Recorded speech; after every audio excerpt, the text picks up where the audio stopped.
Good evening, race fans, and welcome to BSTV.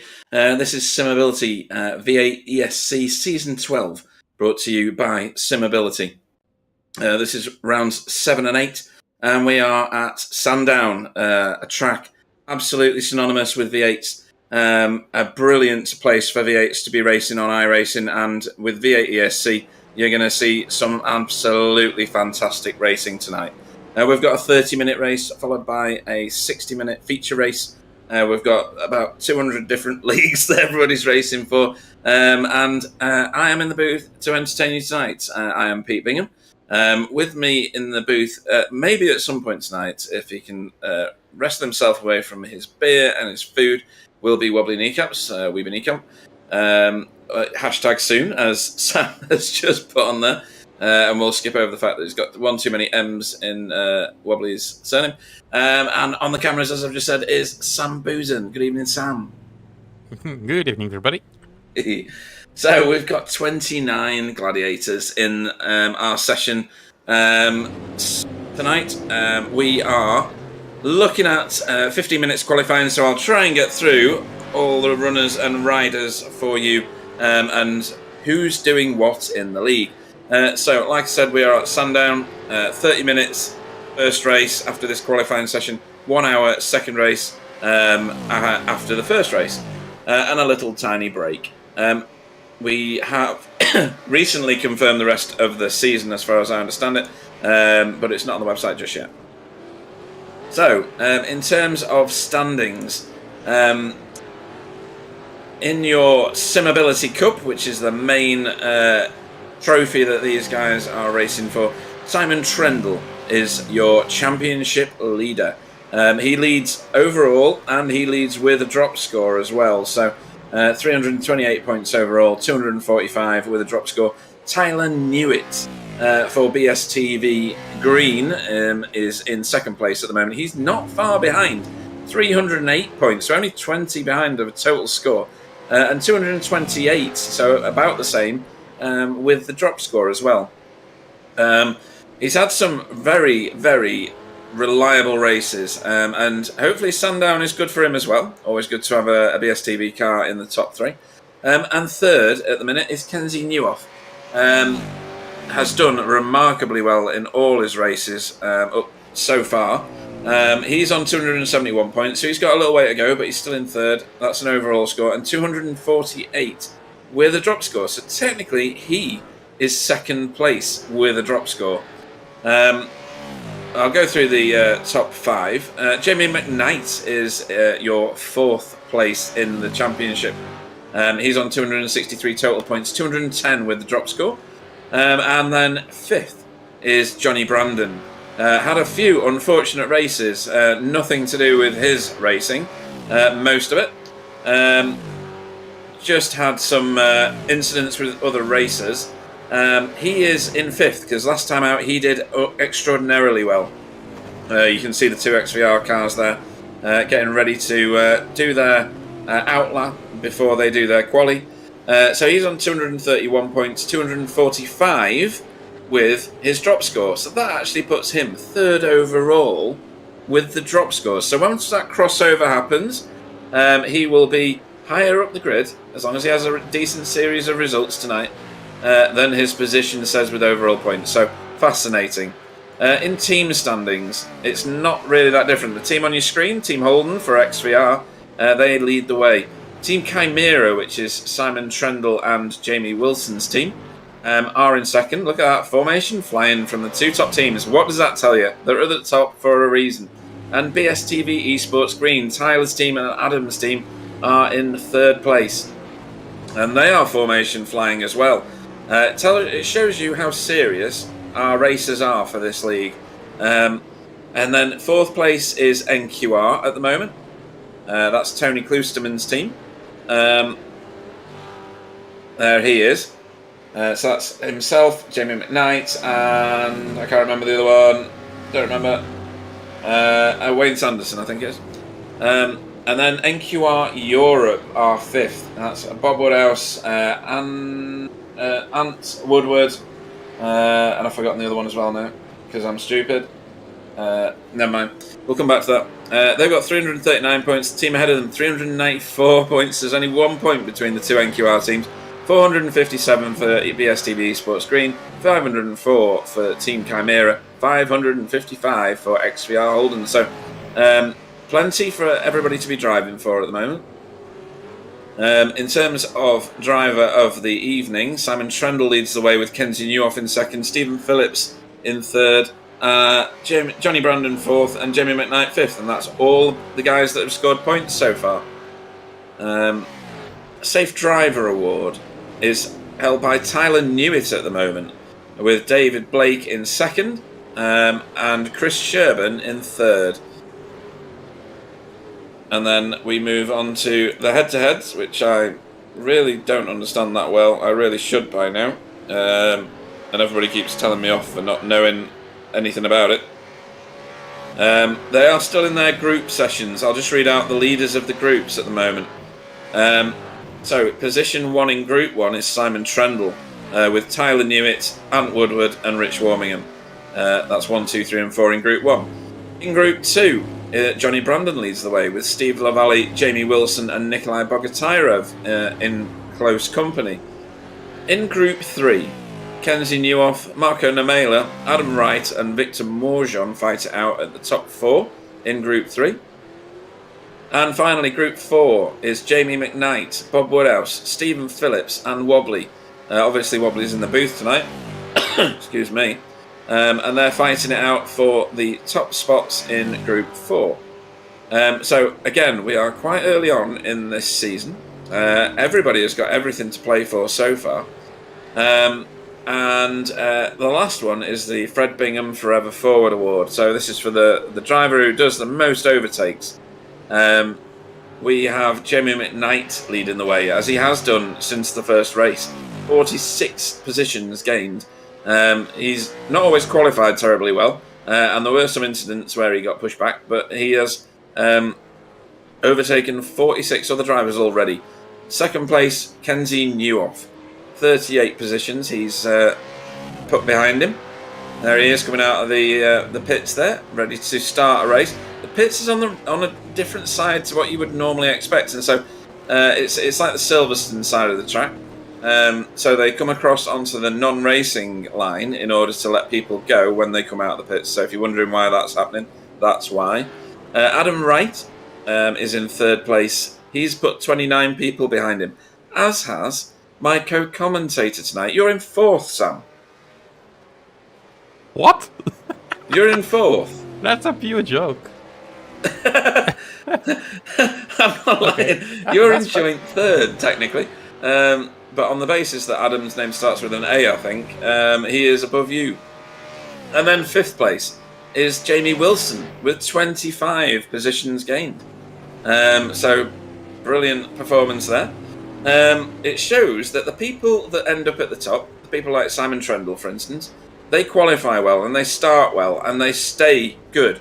So they don't feature in the Fred Bingham Forever Forward Award. So this award is for the people who fight their way through the field and gain those positions. So all good. Right, where are we up to in this session? So we have Nicole Foggy has joined us tonight. This is his first race, isn't it, with us this season, Sam? For XVR Ford, which is the other XVR team. So he's already topping the timing screens. He's not topping it by much, it has to be said. He's done a 1:06.46. His stable mate, Richard Warmingham, he's done a 1:06.50. So only 4 hundredths between those two. Then Simon Trendle is in third on a 1:06.61. So again, nothing in it really. 11 hundredths to get to second place, and not much more to get to first. So that is your provisional top three. Just in the wings is Tony Kloosterman in fourth. That's a very good showing for Tony. And Johnny Brandon, who generally is up at the top of the scoring board, he's in fifth. And then we've got Kenzie, Steve, Adam, Stephen, and Tyler making up your top 10 at the moment. Marco Namela not featuring in the top 10 yet. I don't know what he was like in practice. I didn't join early enough to find out. But we will find out soon enough. Any surprises in that for you, Sam, at the moment? Not really.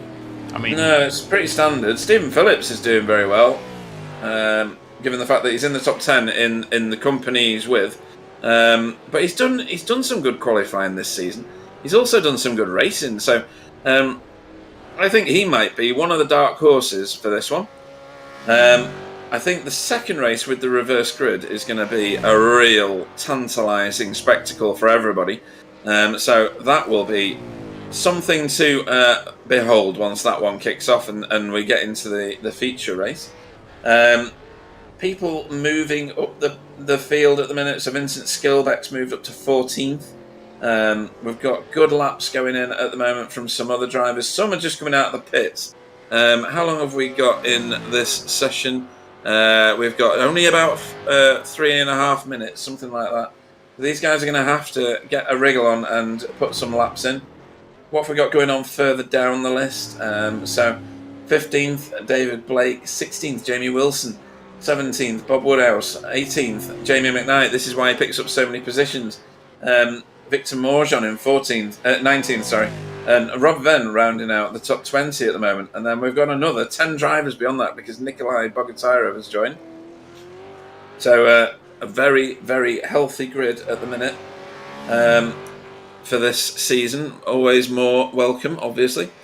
And on the chat, good evening to Alan Toon. How are you doing? Great, grand looking field, he said. It really is. And I think he must have misheard. It says it's great to see you on the board for overtake, Sam. well, it is, but it's still a bit of a surprise. Because, well, I guess I've just been out of trouble for a few races, if we accept the first one. So yeah, maybe for that. Yeah, possibly. And then Matt Elmore needs a slap in the face because he says, "Evening, gents and Pete." Not sure that's entirely called for. I just heard a beding, so that might mean that Wobbly Kneecaps is about to join us at some point very shortly. Hello! Hello! Right, so I've already filled everybody in on the standings and how rubbish you are. Yeah, obviously. Yeah. And I was just pointing out that Nicole Foggy has joined us for his first race weekend in our V8ESC series. You've backed out of it and decided you couldn't cope with him racing, so you're in the booth with me tonight. So thank you for joining me. Yeah, I'm definitely backing out because if Foggy is racing, I'm getting the fuck out. Yeah, it's just not worth turning up sometimes. He's already topping the timing screens. Everybody is very, very close to him, though. There's not much in it. There's just a small amount of time separating him from others. It's really hard to find time on this track. I did several practice laps, and it's not much in it. It's really tight. It's really hard to keep on pushing, especially on the last sector. You kind of want to ride the curb out of the exit. Right. But you actually can't too much because the car will just bug out because of all the power you have. So once you hit that curb, it's gonna be pain in the ass. And I think there's a lot of time and people nailing that last corner, that last three turns, are the people you're gonna see on top. And I'm not surprised to see Foggy, on the top of the screen, but I'm not surprised to see Simon there as well. And Tony, I think Tony is like a classical V8 driver. Yeah. It's a classic guy. He's a stand-up guy, and he has had some off days, some off weeks, a couple of times. But to see him on this like super V8-like track on top, it's not a surprise. No, what is a surprise, Wobbly, is that you are only... Where are you? I'm scrolling. I'm not finding it. I missed There we 3 go. races. That's not a standard excuse. So you are 16th. 16th in the Simability Cup. That's rubbish. That's 107 points. Did I do 2 races or 3 races? I can't think- recall. I I think did Sebring. 2. I think you've done 2. 2 Yeah, I did. weekends, rather. Yeah, I did Sebring and I did Imola. Yeah. So let's see where you are on driver of the meeting. Nope. But that's not fair because you never vote for me. Safe driver award. Oh, no. Still scrolling. I will never win that. I mean, I get way too many off tracks. Have we just gone official? We have. I'll come back to how terrible you are in a second. So, your starting grid for tonight, your pole man is that man, Nicole Foggy, for XVR Ford on a 106.46, which is what he was on before. Rich Warmingham will go off second for XVR Holden. Simon Trendle will go off third for Team Chimera. I'm going to drop the teams in a second because I haven't got the time. Tony Klusterman will go off fourth for NQR. Johnny Brandon will go off fifth for XVR Holden. Kenzie Newhoff, sixth for Hydra Race Racing Forces. Marco Nemela for Glacier Racing goes off seventh, with Steve Lavallee for XVR Holden going off eighth. Tyler Newitt will go off ninth for BSTV Sports Green, and 10th will be Adam Wright. 11th will be Stephen Phillips. 12th will be Wayne Sanderson. And because I'm watching the broadcast doing this, I have to wait for a second. 13th will be Vincent Skillback, and Woodward will go off 14th. He's a bit out of position for his previous results, to be honest. 15th will be David Blake. For Team Chimera, Jamie Wilson will go off 16th. 17th will be Bob Woodhouse. Jamie McKnight will go off 18th. Victor Morjon will go off 19th. 20th will be Greg Carr. 21st will be Rob Venn. Stephen Walker will go off 22nd. 23rd will be Miro Haraski. David Fernandez will go off 24th. Again, small pause. Dale Green goes off 25th for Gone Bright Racing. Pete Van Gool goes off 26th for Result. 27th will be Jason Haddington. JB Dejoux goes off 28th. 29th will be Chris Sherban. And Nikolai Bogotyrev, I don't know whether he got a lap in or not, will go off 30th and last in this session, so he'll pick up some places. We are revs up. We are ready for launch.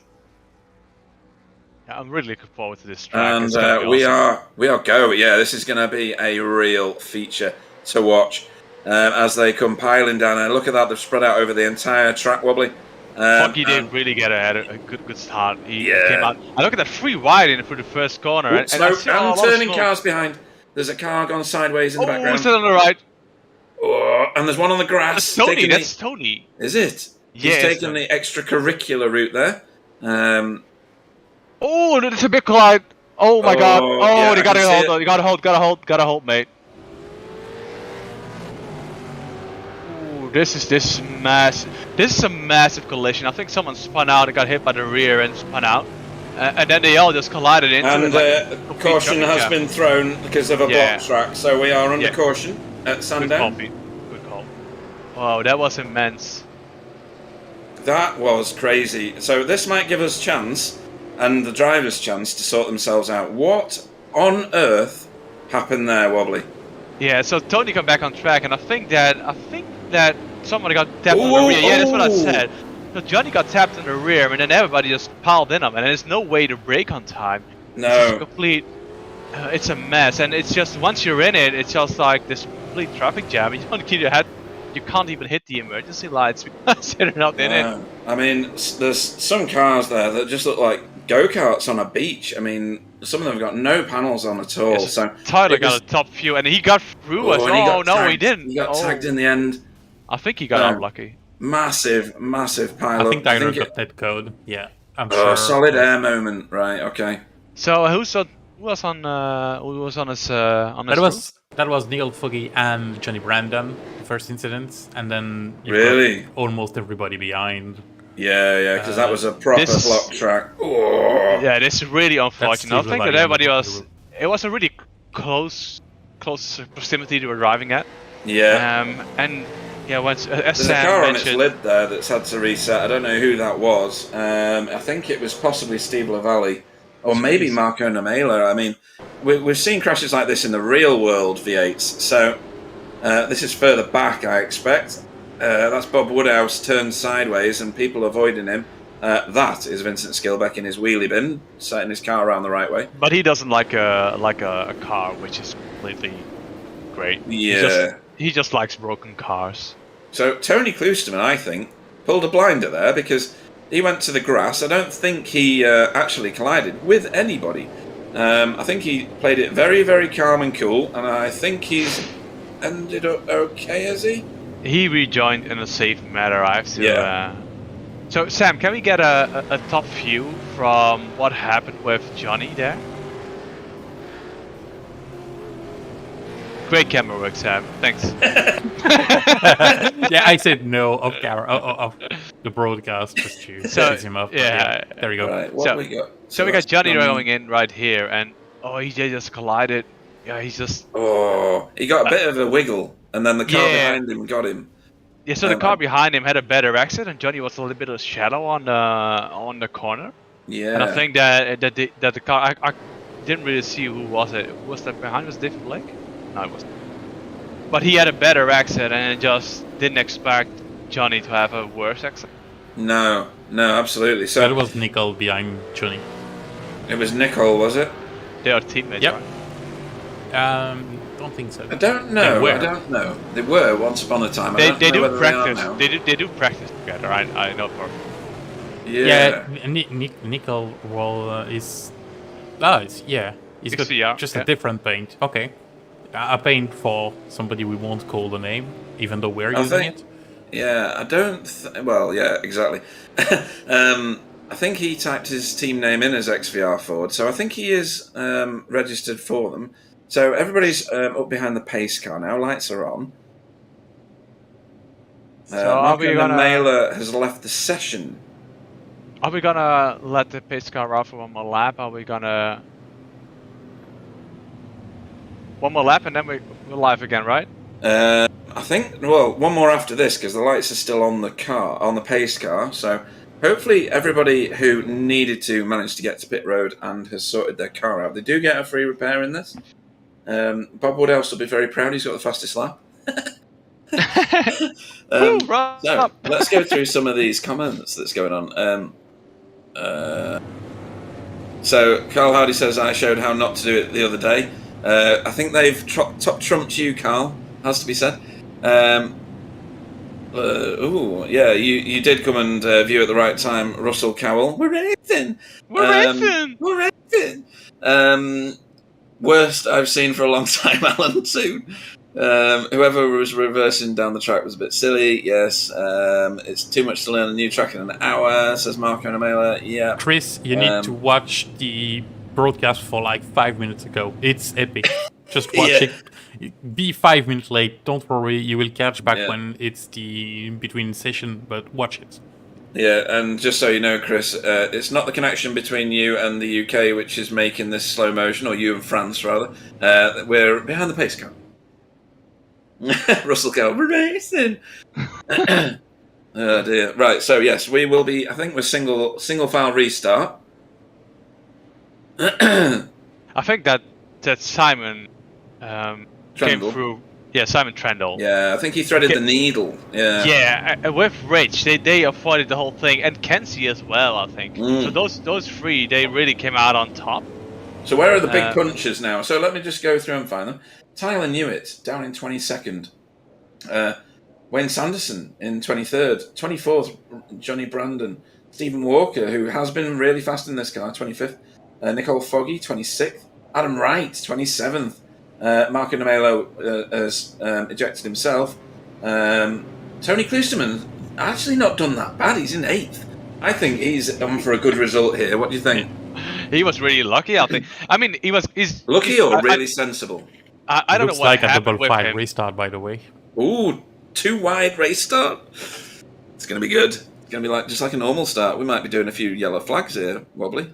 So I don't know what happened to Tony, if he got hit or anything, but I think he was going to be properly pissed that he missed the first corner on whatever reason. So what? Well, no, he's not. He's going to think, I'm a lucky boy. But now he's got, yeah, exactly. He's now going to think like, oh, I managed this well, right? Yeah, absolutely brilliant. This is, well, it's very V8, isn't it? Because we see crashes like that in the real world V8s. Massive pilots, block tracks. So if you're looking for somewhere more real, you don't need to go anywhere else. It's just here. It's really, I mean, it's a pain in the ass if you practice for a week and a half for the track and for the race, and you really build up to it, and you try to get focus and momentum. And but it's things happen, and it's shit when you're in it. But again, it's still racing. It was a really unfortunate incident. Everybody piled up. No hard feelings to anyone, and I think they all All the cars which got broken probably pitted, got the fast repair in, and now they're back on it and really on pace for the last sprint thing. You cannot tell that I had a lot of alcohol, right? Nobody will notice. Don't worry about it. No, okay. Right then. So we're making our way around the track. We should have done something like, I don't know, like an introduction to the track. There are 13 turns on this track whilst we're making our way around. Turn 1 is a 90-degree left-hander. Then you go through a chicane to another left-hander. Then you go down a not straight, because it's got a kink on it. Through a little wobbly bit, which is actually turns 6, 7, 8 and 9. 9 being another 90-degree left-hander. We're coming around to the start again, so everybody's backing up. 2-file restart, and I think he's going to... Oh, is he going to go, or is he going to back him right up? He's a pretty long straight. Right up. Oh, it is, yeah, isn't it? It's a smart move. It looks like it's a short track. It's a short track. Gone. He's shot the roost, and Kenzie's gone with him. They're all... I think the Simon pulled a blinder there, to be honest. It's like a second and a half. Look at this, drag race for second place. That's Victor Moore shown in fourth. Jamie McKnight sent it under. That's a good move, though. And I think they're gonna be sensible now because of the big incident in the first lap. Too wide with JB. It's JB there, and he's on 13th. Yeah, really good. Yeah, grid's upside down, isn't it? No boots on Pete Van Gool's car. Whether that was from earlier and he didn't bother to pit, I don't know.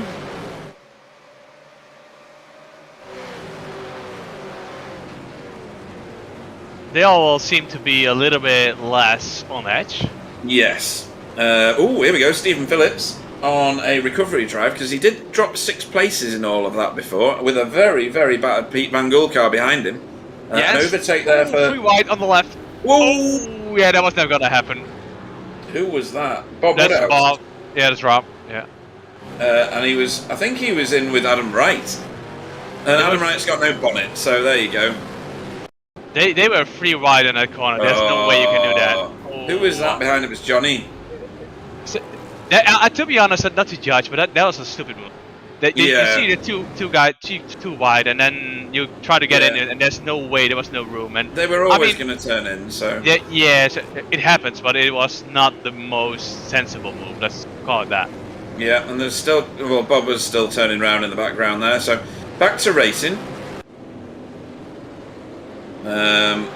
This is not... This left, yeah, okay. Okay, so what we got here? This is Dale Green. Dale Green in 9th, up 16 places. I know some of these are going to end up getting maybe swamped by the end of this. It's a 30-minute race. I don't know what that reduces this down to now. We're on lap 6 already, because Sandown is a fast and hectic lap. Vincent on the inside there, great overtake. Pushes his quarry out. That's Chris Sherman he's given a bit of a shove to. Stephen Phillips. Yeah, and Stephen on Imola had a really good pace as well. Yeah, he did. I was kind of surprised by him. We had this little coming together, and well, whatever. We both were racing hard, but I was really surprised about his pace, and I can only compliment him about his improvement he had the last couple of seasons. Yeah. Obviously, I haven't driven a lot of V8 seasons, but still, he really improved all the seasons compared to which he drove before. Johnny Brandon there making a move, work into the braking zone at turn 1. He's now making his way round the outside of Chris Sherman. He's chasing Tyler Newitt down the track at the moment.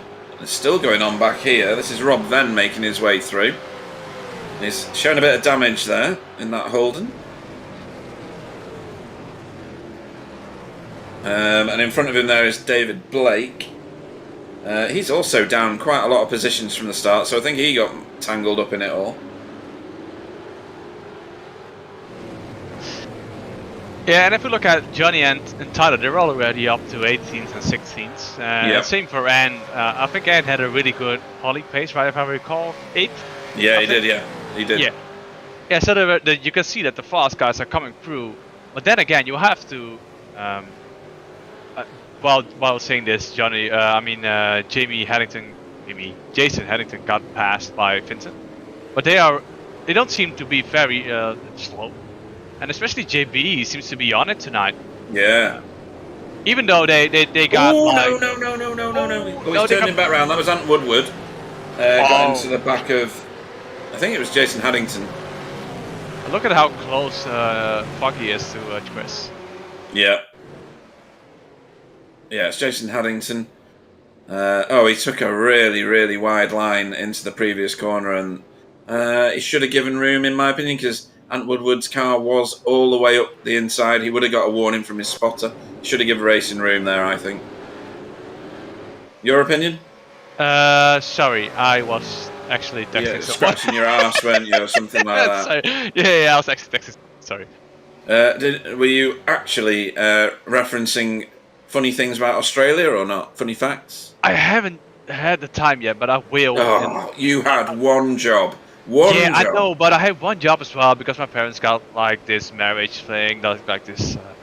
I think they got married for like 40 years or something. So we had to go to dinner, and so I didn't have the time. I did try to Google it already, Right. and I ended up on Sandown facts, and now I got really? on Sandown facts for kids. So I didn't want to do that. Right, so where are we? This is Kenzie Newhoff has not let Simon Trendle go. He is crawling all over him like a bad rash. Just looking at the chat, Marco is having a conversation with Chris about how good or bad Sandown is. Chris thinks it's mint. Marco thinks it's a karting track and doesn't enjoy it. JB Deju making his way back now, but trying to keep his race safe. I think he's relatively new to the car. Who's that go-kart there? Is that Tyler? No, that's Adam, isn't it? Yeah. So, what's your opinion about Sandown? Me, I love it as a track. I'm all right at it, unbelievably. I don't crash around here too much, but I've not raced V8s around here, so these things are a monster on any track.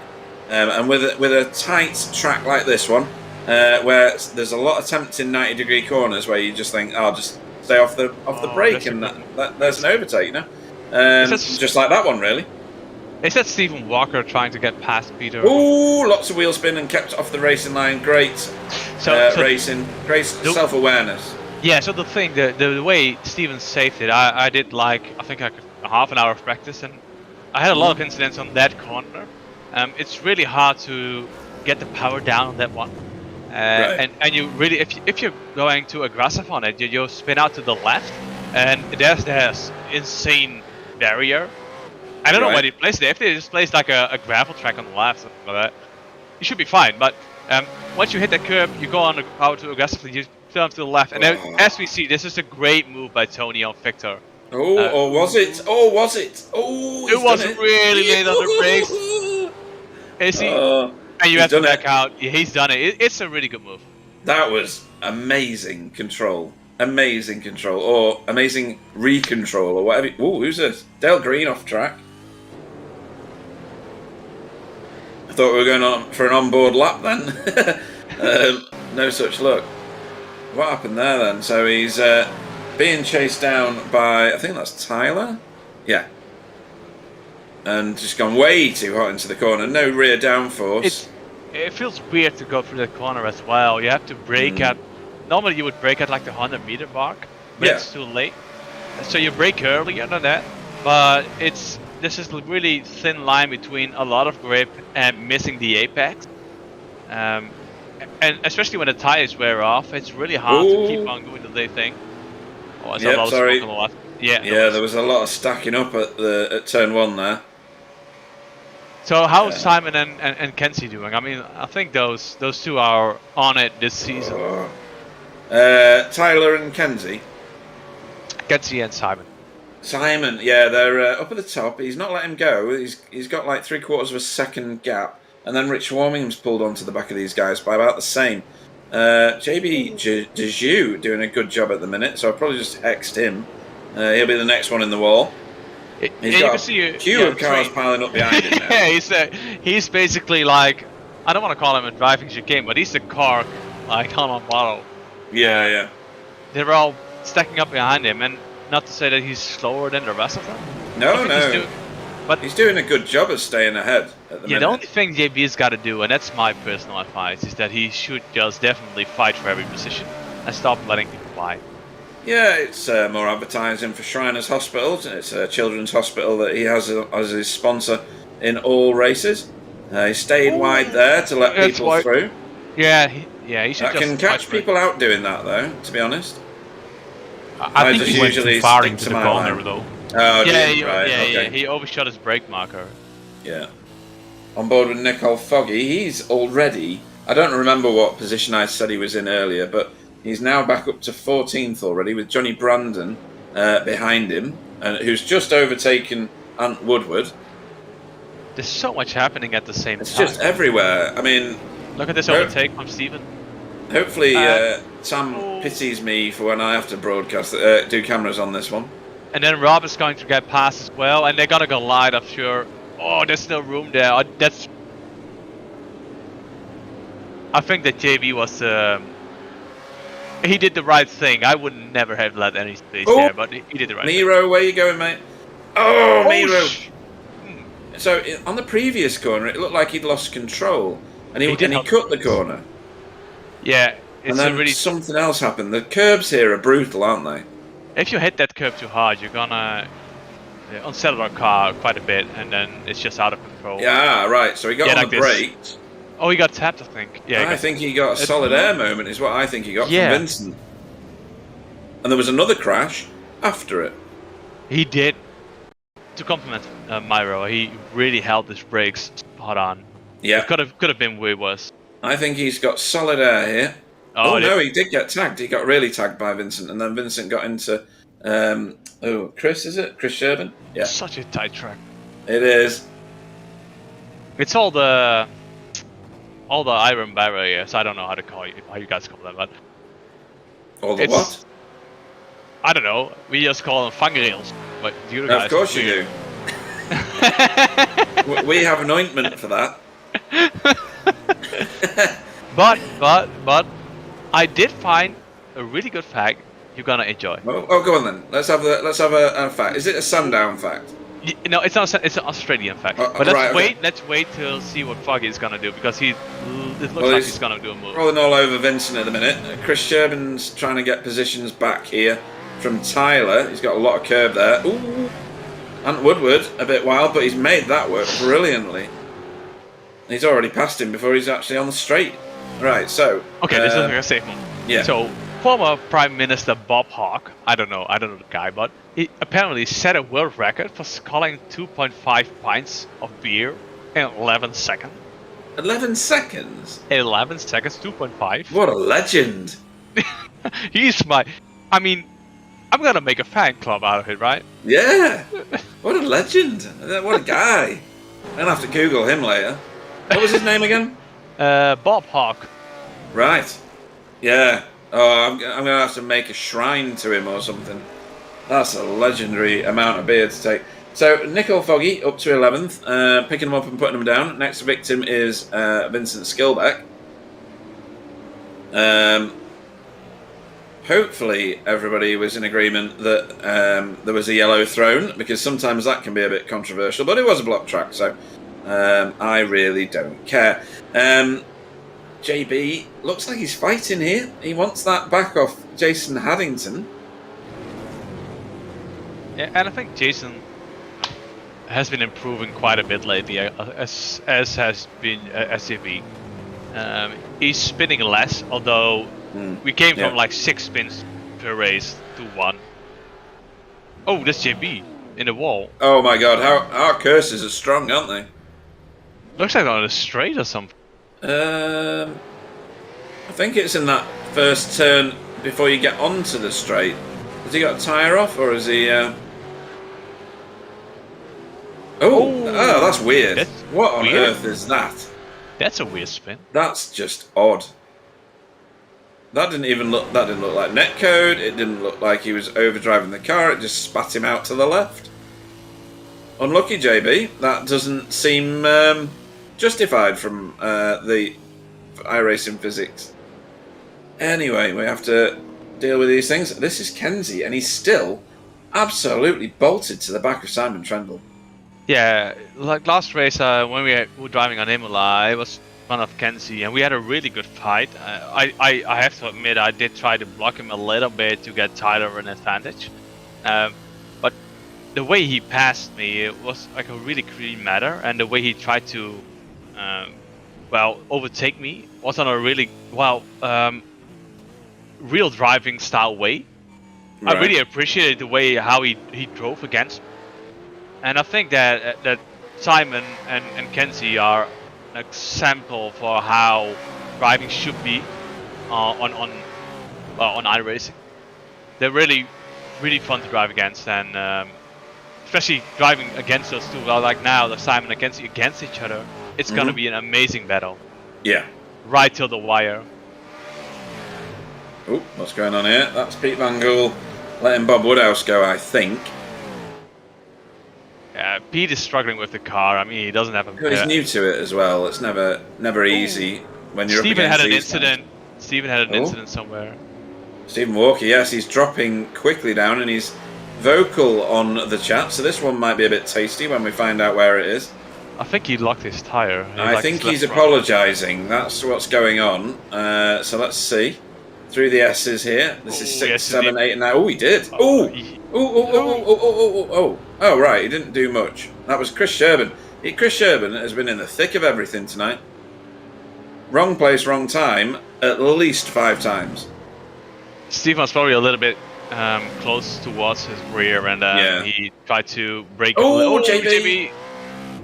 Right, so I know what causes that. Because I've done that a lot. So when you take your first bit of damage on either side of the car in this car, when you brake at certain points, at certain angles, the car just snaps on you. And I've never understood it, but I've done exactly what JB just... This is for first place. And was for first place. So Kenzie's pulling up. Kenzie's already waiting, and that's the way the leaks go. He knows he tried a move. Yeah. It failed, and I don't know what's happening with JB, but it looks crazy with Johnny Brandon. But we gotta watch that. I think Johnny is stuck in the wall. Anyway, I think he was. So Kenzie tried to move. Simon turned in. They collided, and I think that Kenzie rightfully waited a little bit. It was a good move, messy. but yeah, that looked really messy. So this is everybody behind JB, is it? Oh, Johnny's gone for a dive. Johnny, to be honest, it's the second time. It happened. Yeah, I think a bit angry. He's been. He saw a gap. Possibly, he went for it, and you can't blame a guy for going for a gap, right? No, as long as it's safe. That one was always closing because he wasn't actually alongside. So we'll see what happens in the next race. Maybe a little bit too aggressive. He's probably going to drive. He's probably driving mad and he's driving angry. I've been there. Yeah. I think everybody has at some point. This is going to close up. Ooh. So that was David Fernandez being very dominant at the lead of this little pack. He's backing him up now because he's now taking lines which are not the racing one in order to keep them behind him. And that's Bob Woodhouse and Chris... no, it's not. Who is that behind him? Oh, it's Nikolai. Nikolai and Bob Woodhouse.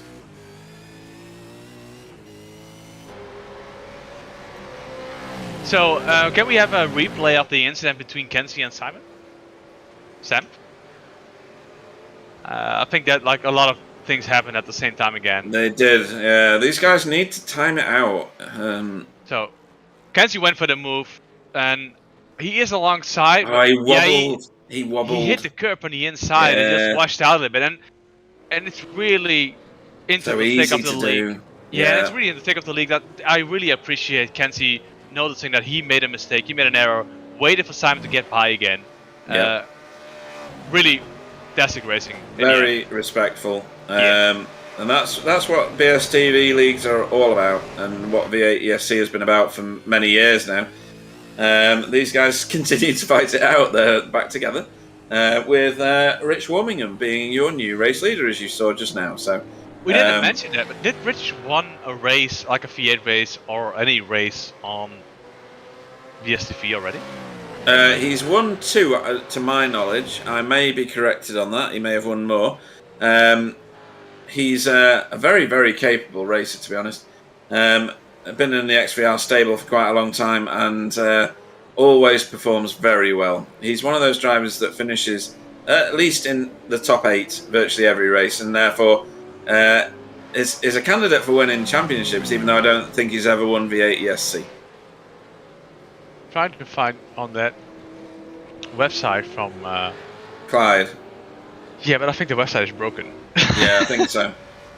Yeah, he's not updated it for ages, so. No, he did update it, but I think yeah, but I think the website is just. Oh wait, it's coming up. Current series V8. Let me check while you just keep on. Yeah. Well, we've got Kenzie and Simon battling it out again. They seem to be fairly balanced about what happened before because there's no naughty behaviours going on or anything. Kenzie's such a good racer. Ooh, in the background, Miro. Or was it Victor? No, it was Miro getting lapped, wasn't it? Yeah. And who was that passing him? That was Jamie McKnight. Jamie McKnight is doing brilliantly again.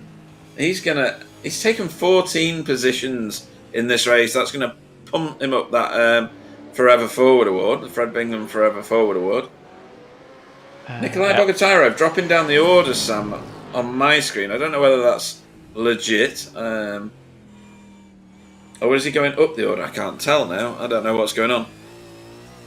So yeah, I don't know. I think the side is a bit broken because we used to be able that was to the see. white flag. This is the last lap. We're on it now. So whatever Kenzie's going to do, he needs to sort it out. There's a massive gaggle of cars around David Fernandez, Chris Sherburn, Adam Wright and Stephen Walker at the moment. There's all going on back here. We're on board with Chris Sherburn. Adam looks like his face. What, mangled? Mangled. Oh, he's done that though. Oh, who's that off track? Dale Green. Dale Green, right? Oh, is he laps down? No, he's might have been David Blake actually. And apparently, in all the things that happened, Foggy overtook Tyler somewhere. Oh. Oh yeah. We missed that one. So where is 3,000 overtakes that we've already seen? It's crazy. Where is Rich Warmingham on track? Because he's probably gonna be at the end. He's last corner.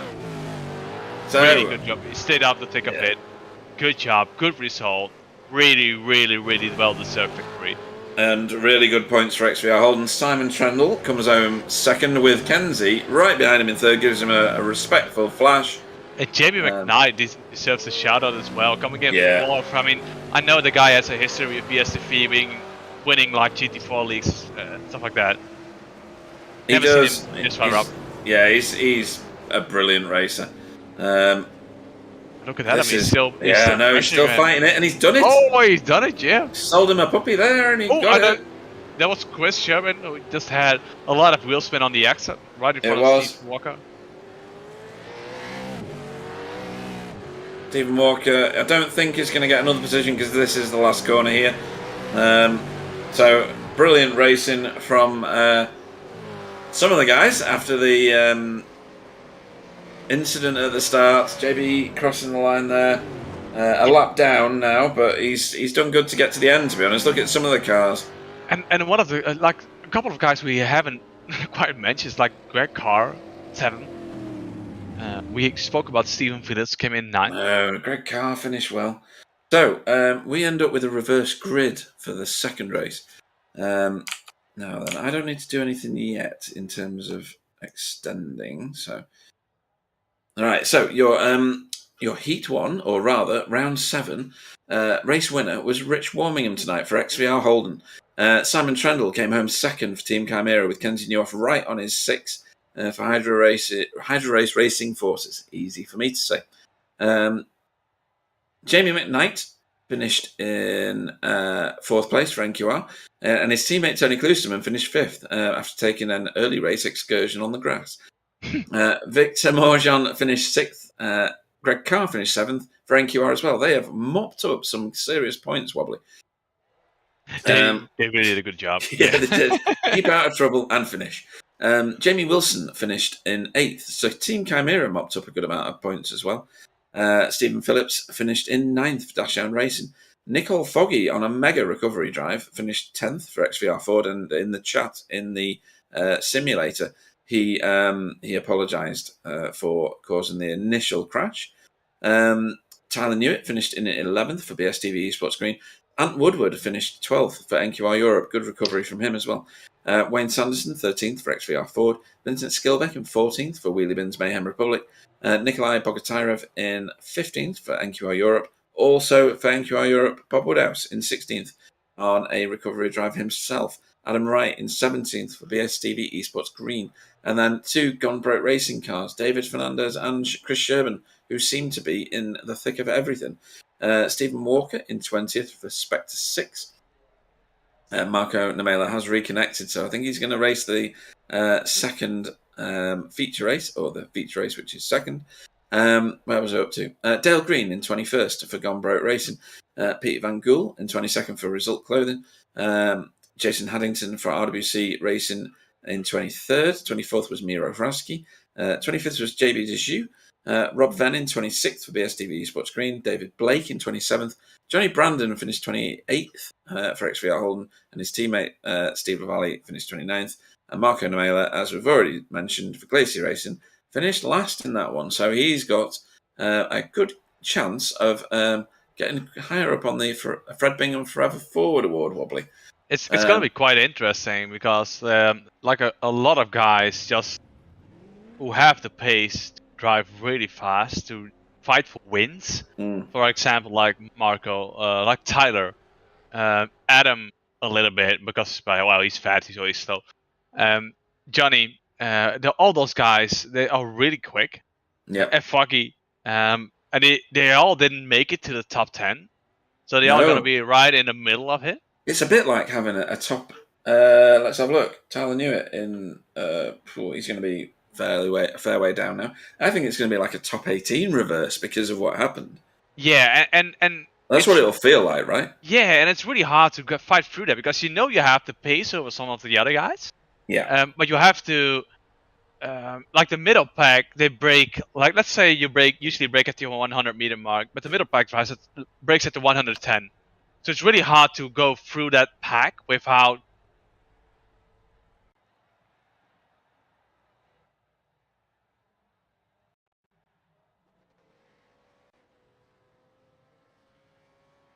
Yeah, we've got Sam's control screen on the broadcast as well, which is always nice. That's nice. And he's back. So that's anyway. So you have to be really careful to fight your way through the field without causing any incidents, and not only for yourself, but for the other guys who are in a different battle as well. I mean, we saw that little incident of where Johnny stuck his nose in, and he was just being a lot quicker than the guy in front of him. But it caused an incident for him and for the other guys, and you have to be really careful to manage your way through the field without getting an incident yourself and without trying to ruin the race for the other. And I mean, stuff happens, but it's still, you have to be careful. Although you want to be aggressive, so it's a really tight balance where you want to drive through that pack. Yeah. Talk about safe drivers. The Logan Jackson Safe Driver Award. I'm just going to find where you are. I'm not in it.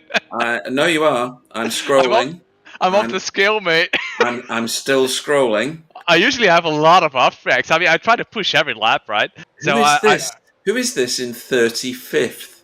That's right, folks. 35th.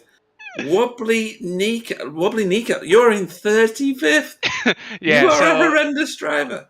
Now, to be honest, I don't get in a lot of incidents. Like, I don't have a lot of contacts. I usually have like a lot of off tracks because I try to utilize the whole track. And then I just know where I can. Sounds like using lots of tracks. No, I'm cheating. And let's have a look at the Fred Bingham Forever Forward Award. Where are you? Oh, don't have to scroll very far. You're in 6th. What's that? You're in 6th. What Fred Bingham? What is that? It's the Forever Forward Award. It's for overtakes. Oh, really? Yeah, there is one. It's my dad. He died a few years ago. And yeah, I know you told me. Yeah. And did you know who's in 4th? If it's Tyler, I'm gonna have to start last and do the whole thing. No, it's Sam. It's worse than Tyler, man. It's worse. Oh dear, that's hilarious. So yeah, that was funny. Anyway, so I can't remember who is in the reverse 10 now. We're gonna have to wait. Oh wait. Because I've I forgotten. have one general comment. You know, like I think that I know the person who is at the moment is like the safest driver. Right, let's see if you get it right. So I I've don't just know. chosen the wrong one, so just give me a And minute. and this is probably without excluding all the things that happened this race. Yeah, I think that Tyler is on number 1. he Or is. Simon. No, it's Tyler. Yeah, so he has been saying in the chat he just wants the safe driver or what? Oh right, So well I don't think he's going to get it after that last race. No, so if anyone, let's say anyone on track would be able to punt him off, I would throw in another £5 as well. Oh right, excellent. Okay. So just if you Pete hit Bingham him, is joining the race. yeah. So if you kill him and punt him off, £5 is on him. And just Cool. text me afterwards on Discord, and I'll send me your PayPal, and I'll fix everything. That's hilarious. I'm going to let you and Sam talk for a couple of minutes while I my go and God, do I'm just something getting meter. indescribable. Okay, I'll wait. Get Cool. meter. So, wait, Sam, can you switch Chris Jackson into the booth? It's like right in the interview room. Hello, Chris. Hey guys. Hey, mate. I saw you in the interview room, so it's like, what's your take on the race so far? I'm very curious about your professional opinion. I don't know if it's professional or not, but I mean, this is BSTV, we're not professional. it's unfortunate. I think what happened, Foggy was behind Brandon, didn't see that he lost his rears and probably cooked him a bit, and was going on that back straight and knew the best chance was to give him a bump. Unfortunately, Brandon wasn't perfectly straight and it looked like he pushed him around. It could have worked out perfect. It was just one of those unfortunate things. And then once that happened, tight track, everyone was just gonna, bottleneck and be a mess. Yeah, because it looked like it was really unfortunate where Foggy had a better exit than Johnny, and they just collided on the rear. I'm really curious about how. I mean, you've been away for a while. I know you had some issues with the computer. Are you planning on coming back soon? I am taking the season off. I plan to get a new computer, so I'm hoping I get that by next season so I could hopefully come back with proper equipment and a happy wife that allows me to jump on the Saturday. So how happy is Mary with you not racing? Well, she's got all my Saturdays planned pretty good. I've been lucky enough to jump in here every now and then and watch some of the races and then catch the race later on in the evening. So she's been pretty happy. Yeah, I figured. Are you looking with like an envy to the track and to the racing? Like, are you missing it? Are you thinking like, I'm really grateful not to race a season and just to charge the battery for a new one? No, I'm missing it a lot. Last night, my wife wasn't feeling too good, so Mary went to bed a bit early, and I stayed up to watch the V8. So I jumped on for 2 hours on this track to try and come up with some setup tweaks to help the team, and it's really hitting me. Not being out there racing with everyone. The field this year is just awesome.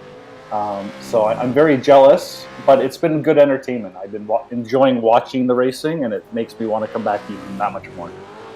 Yeah. So, are you trying to get more of like a coaching role towards the team, or is it just like you're stepping back a little bit? I haven't been on much. When I do get time, I try and jump on and see if I can help them find something. But my setup's typically quite a bit different than what the team likes. So unless I find something that's really going to apply to them and their setups, it's not as beneficial as I would like it to be. But anytime you turn laps is a lot of fun. And this track is a blast to turn laps at. A bit tougher to race. It requires a lot of patience. So we'll see what happens this second race. Right, well, yeah. Not being rude, Mary, but get out because we're grilling. I mean, he can stay if he wants to. Yeah, you can stay if you want to commentate. That's great. There's bound to be a massive crash now. So your pole man for tonight is Nicole Foggy in race 2. Is that right? Did he finish 10th? Oh my god, he's cheated. Anyway, Stephen Phillips. Oh, really? I thought he was second. 11th. Oh, yeah, so did I. Stephen Phillips in second for Dash Down Racing. Jamie Wilson starts third. I don't know what I'm talking about anymore. For Team Chimera. Greg Carr in fourth for NQR. Victor Morjon in fifth. Tony Klusterman sixth. Jamie McKnight in seventh. Kenzie Newhoff in eighth. Simon Trendle in ninth. Obviously, the race winner from the previous one. Rich Wormingham in 10th. 11th, Tyler Newitt. 12th, Ant Woodward. As Pete pauses for dramatic effect. 13th, Wayne Sanderson. 14th, Vincent Skilbeck. Nikolai Bogotarev in 15th. Bob Woodhouse in 16th. 17th, Adam Wright. 18th, David Fernandez. Chris Sherburn in 19th. 20th, Stephen Walker. 21st, Dale Green. Is that right? Yeah. Pete Van Gool in 22nd. Jason Haddington, 23rd. 24th, Miro Hrabsky.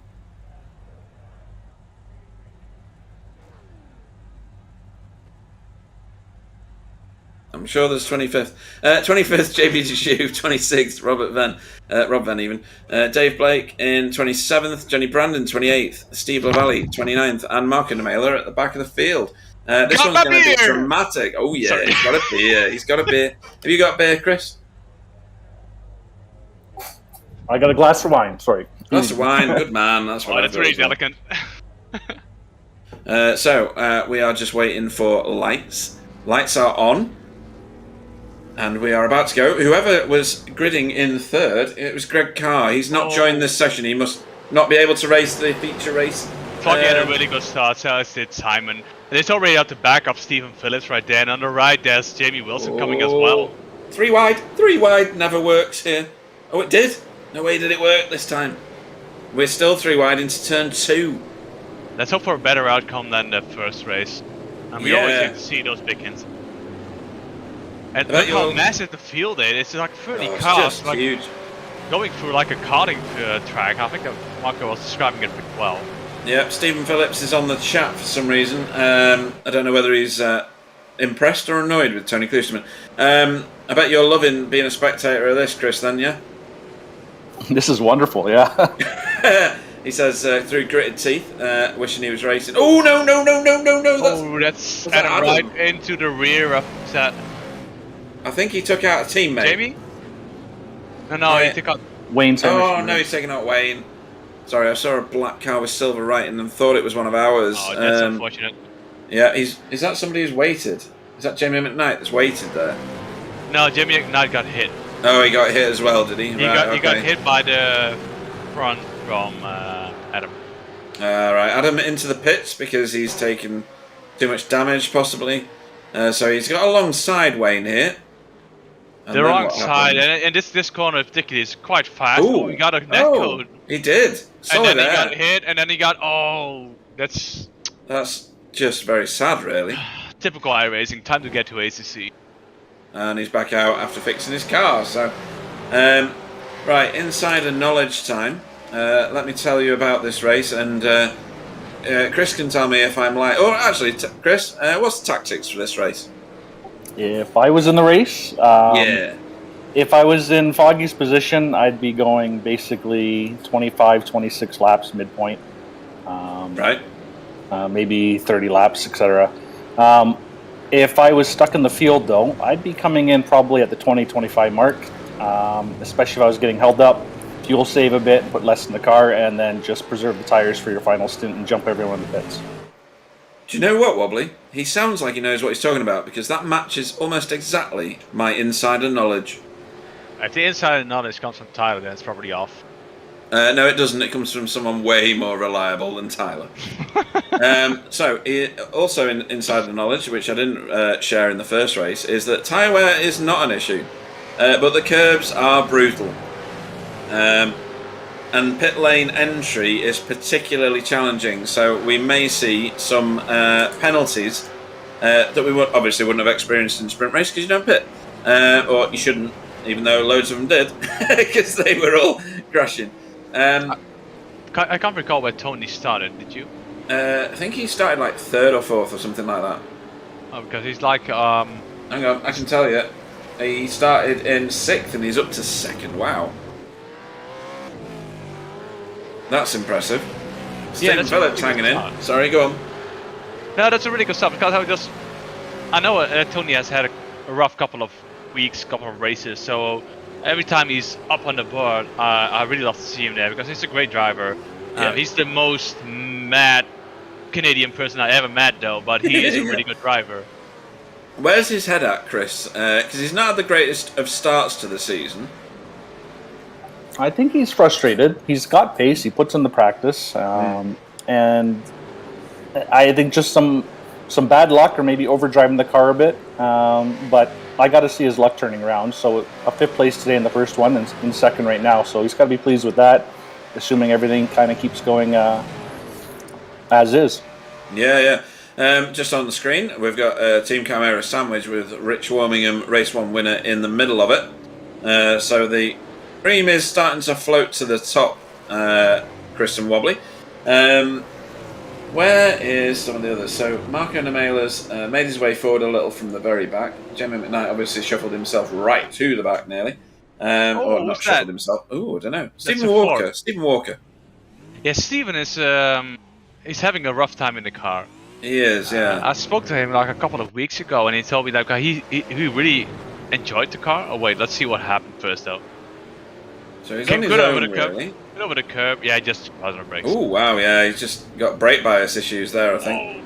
Yeah, I think he's... Or late braking. Yeah. So what would you put that down to, Chris? Being, well, because your wife's actually won this championship a few times.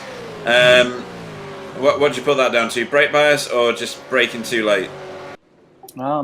Probably brake bias, but the other thing that happens on this track that I noticed is if you turn a bit too early and you're still on the brakes, the back will kick around. So sometimes it's not always the rear brake bias, it's just kind of the balance, and braking late, too late, usually ends up in that. So braking a bit earlier is the safer way, I found. Okay. Are you listening to this, Wobbly? Because you know how bad your safety rating is. No, I wanted to ask, like, can you give us like a small hint without telling us your setup? Oh, this is side by side. Let's switch it first. This is lots of side by side with Vincent, and they made it through, which is really amazing in the first place. And they did that on a tight bit of track on the last sector. Still side by side, going through the first corner, and what's going to happen? I mean, Nikolai has the inside, and then Vincent brakes a little bit later. Yeah, he gave it up. But then Vincent locked his front left. We're watching something else here. We're watching a replay. Yeah, so that's probably... Oh, right, so that's Victor Morjean on the inside, stacking up the NQR boys. NQR guys, yeah. Nuts on him there as he's rejoined the tarmac. Right, so that's how Vincent got so close. Right, okay. Yeah, anyway... Sorry, what was your question, Chris? Yeah, that was great. You don't have to tell us like the exact setting, but the way I drive is... I try to move my brake bias a bit forward. So, what's your approach on that? Are you using like moving it backward, moving it forward, or are you just right in the middle of it? Mine's rearward a bit. I'd say I think between 46 and 46.5 is what I was running with the practice laps here. Basically, what I do is I keep the same set. I might make a slight change to it, and then I run out there. And if my fronts are locking. When I'm going into a corner, I roll the brake bias back. If I'm in the braking zone, my fronts aren't locking, my rears are locking a bit, I move it forward. So that's just kind of what I do. Okay, cool. Yeah, so I'm tend to move the brake forward, but that's just because I'm used to like normal GT car, I guess. Yeah, I have a different approach. Well, with this car anyway, I know my team likes it a bit more forward and drive it a bit more like a GT car. I do a lot more trail braking. To get my turn in, and I need the brakes to get the max mid corner and get the car to rotate. That's a cool inside information. I'm definitely gonna try that if I ever get on track and not get like 20,000 incidents. So Victor Morjean getting a bit swamped at the minute. So Vincent's making his way through the field quite handily at the moment, or rather, he's moved up from where he started. Tony Klusterman seems to be dropping back on my screen. Is that a real thing or not? This is Johnny making a move on Nikolai on the left. He is, yeah. it looks like a really clean move. He had the pace advantage. He had the top speed. Nikolai probably left in pace as well, but good move for that. Yeah, Sam, Tony Kloosterman. I see damage on the side of his car. Maybe he hit something. Something has happened, and Tony was in second place. That's. I think that's just exactly the same as what we saw earlier. I think, remember where Kenzie was on the inside of Simon and he got the curb? I think that's just happened again. But Stephen is the instigator this time. So he's gone in, hit the curb, pushed into him. Yeah. I have to credit Tony for keeping it out of the wall. Yeah, definitely. It's a difficult corner that to recover from. Ooh, wow. Ooh.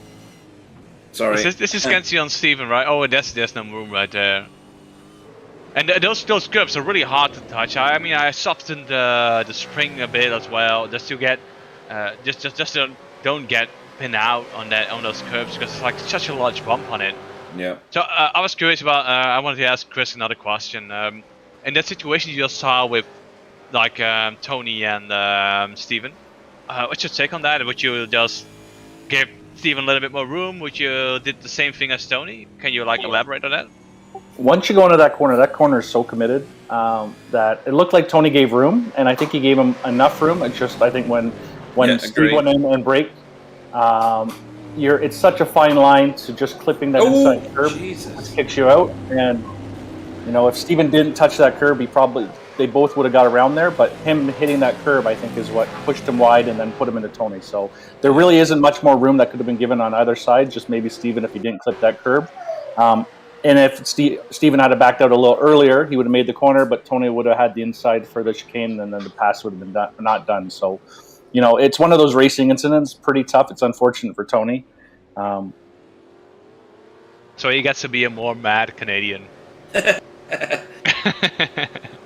So we've just witnessed Victor Morjon, who lost control of the car, is my interpretation, and then ended up having to get on the brakes a bit earlier than Johnny Brandon expected him to, and who gave him a nudge and put him into the wall. So I'm going to... I know Johnny had a few little bumps and bangs in the first one, which were avoidable, but that one, I think I'm going to sympathise with Johnny. I think this was just one of those things. Yeah. He probably didn't expect the braking, and he just misinterpreted it. Well, what happens? Those things happen. I think he had 2 mistakes in the first race, but this wasn't one on his part. Yeah, unless Stephen Phillips kills loads of kittens before the end of the race. Given the fact that he's in second place now, obviously there was the incident with Tony, but I think there's I don't know how you view that, but he's doing a fantastic job, and staying at the pointy end of this crew is a talent all of its own, isn't it? So it's an achievement. This week during practice on that, Ant was saying that Stephen Phillips, Tyler, and I think that team was looking at running 10 wing, which was the VRS set. Ooh, right, that's low. That's very low. It's a great strategy if you can get the car to rotate and not have bad wear, because the main passing up places are at the ends of the straights. So he's doing a great job getting the car out. I would imagine that near the end of the stint, you might see Kenzie maybe pushing a pass, because if he's running a higher rear wing, he could tuck in behind him and get the benefit of the overspeed that Steven has, but not get the same wear. So that would be my prediction of what's going to happen there. Okay. I think it's spot on, Chris. I tried the VRS side. I tried different wing sets as well, and I think the middle ground worked for me. But the VRS set has so light swing that, after 20 minutes or so, the grip really falls off, because you just keep on counting on those grip on the tires, and you just wear out the rubber the whole time.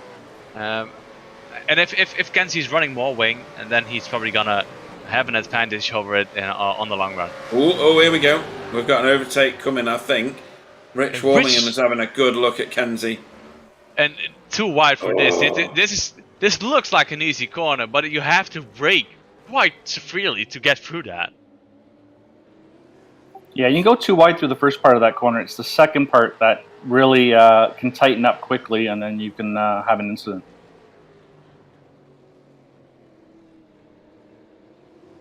Wobbly, did you know that Stephen Phillips used to be my teammate? No, but I can No. imagine the way he drives. Nah, I'm just kidding. Just on here. This is a good move by Kenzie. Oh, But block pass, he's way further ahead of Yeah. the way he Stephen's moves. gone way wide. Yeah, and that's unfortunate because he tries to outbrake Kenzie and then he just sacrifices the corner. Yeah. And Good then also advert gets behind the 11, race. Yeah. So that in the distance there was Simon Trendle slowly floating to the surface. He's the next one that's looking at Stephen Phillips' car. Going to be frustrating for Simon. I think so. Yeah. Yeah, definitely.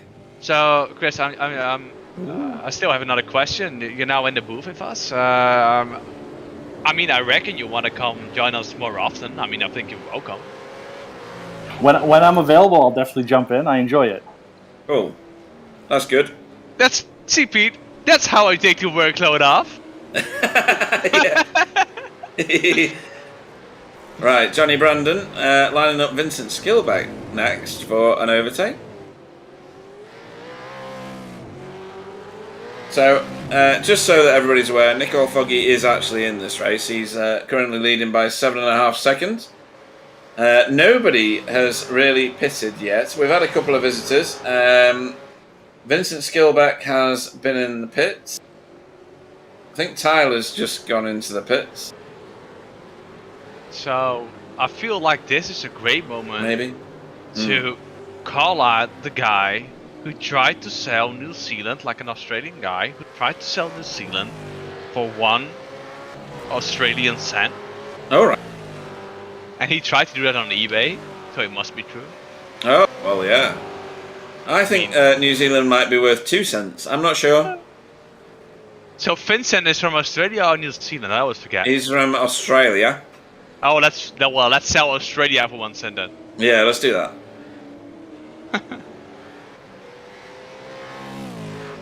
So, I don't actually, nobody's pitted yet. It's just my SDK has gone bonkers again, telling me that other people have.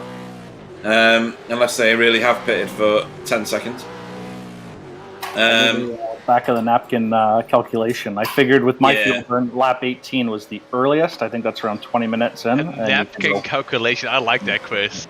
I like let you see you driving, just scratching this pen over the napkin. Like, what is this?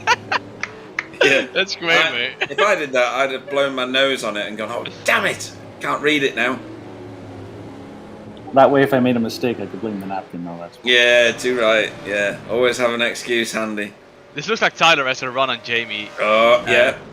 And He's it made looks that. like, and Jamie, I can tell. No, he hasn't. I Sorry. can tell from like this will be done. No, he's safe. Yeah, Jamie is really hard to pass.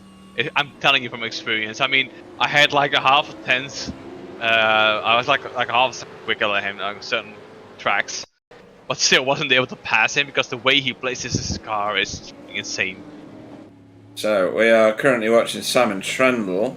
A little bit of wheel spin from us. Yeah. No, It's Rich Warmingham, yeah. And doesn't need to be asked twice, Simon, does he? He's No. straight through. Then again, you also can Oh, apply. look at this. Oh, no, don't look at Oh, this. Stephen. Oh, that's a murder. Oh, I just wanted to say that Rich is doing a really good job staying out of the incidents. I know he's... I can't believe you wall. cursed him before you said anything. Yeah. So, Stevens hung it round the outside and then tried to go late on the brakes, is he? There's no room there. Oh, he got the curb. Yeah, I He think got this is the on curb. Steven. I think that's on Steven as What's well. your take, Chris? Yeah, it was the same thing. As long as you're side by side going into that, he was a bit too tight to make that. You got to kind of straight up that chicane, and he hit the curb, drifted a bit wide. I think probably he turned in the same that he would normally do, except for he was so much tighter to start the corner, and then that affected how he ended the chicane. Yeah, I think I'm going to have to rename Steven as Killer Phillips. It's taking out Tony. This is why we have Chris in the movie. At least get a professional analysis. With us, you just get. Absolutely. That's why people tune in. Oh, is this still Tyler and Jamie and Tyler. Left front, locking up. Foggy already checked out, by the way. I don't want to discredit his the way he's driving because he pulled 6.5 seconds on Kenzie, and Kenzie is insanely fast. Yeah. Was that Tyler flashing his headlights? I think a little bit. Yeah, I think his car needs to spontaneously combust right now. No, it's just like a friendly head. I have this great story, right? No, it's never friendly. It's never friendly. I have this great story. Let's make this better. Ooh, that's a good move. I think Jamie. It was a good move. I think Jamie let him go. Yeah. So well, you know, I mean, I live in the Netherlands, right? And I live right to the border. No, you don't need to apologise. It's fine. No. I'm not apologising because you're in England and you're in the UK. You're all dicks.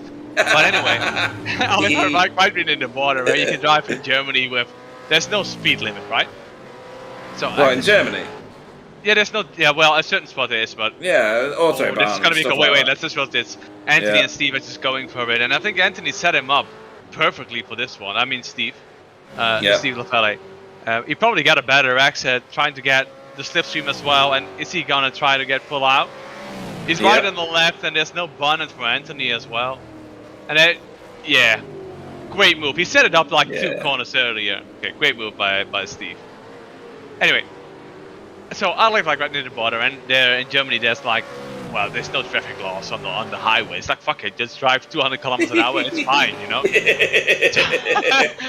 So I had this co-worker, right? So he's just driving on on the left. Obviously, we drive on the left side of the road. So right side, once you're on the highway, you drive left if you're gonna go fast. So the guy was like, so I drive on the left, I was driving 200 kilometers an hour, and I was behind this old woman, and I just kept flashing my lights friendly. I was like, how the fuck do you flash your lights friendly? Yeah, I don't know. And then I passed the woman, and he just kept chasing me and kept flashing her lights as well. I was like, yeah, that's because you're fucking dick. Hilarious. Anyway, wobbly racing on the roads of Germany. Marco and Emil are asking why people are weaving, blocking and moving on braking. You do realise that you started last, and therefore the people in front of you are still learning the car. That's possibly why.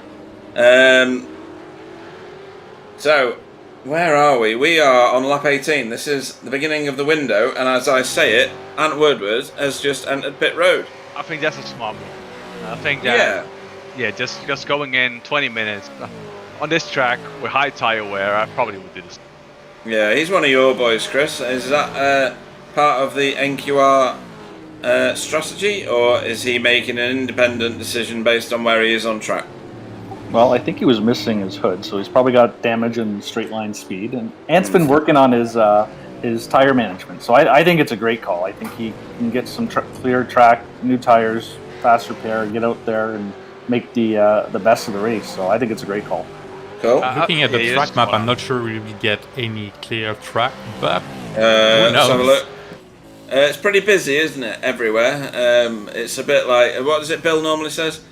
Flying a fighter jet round a teacup.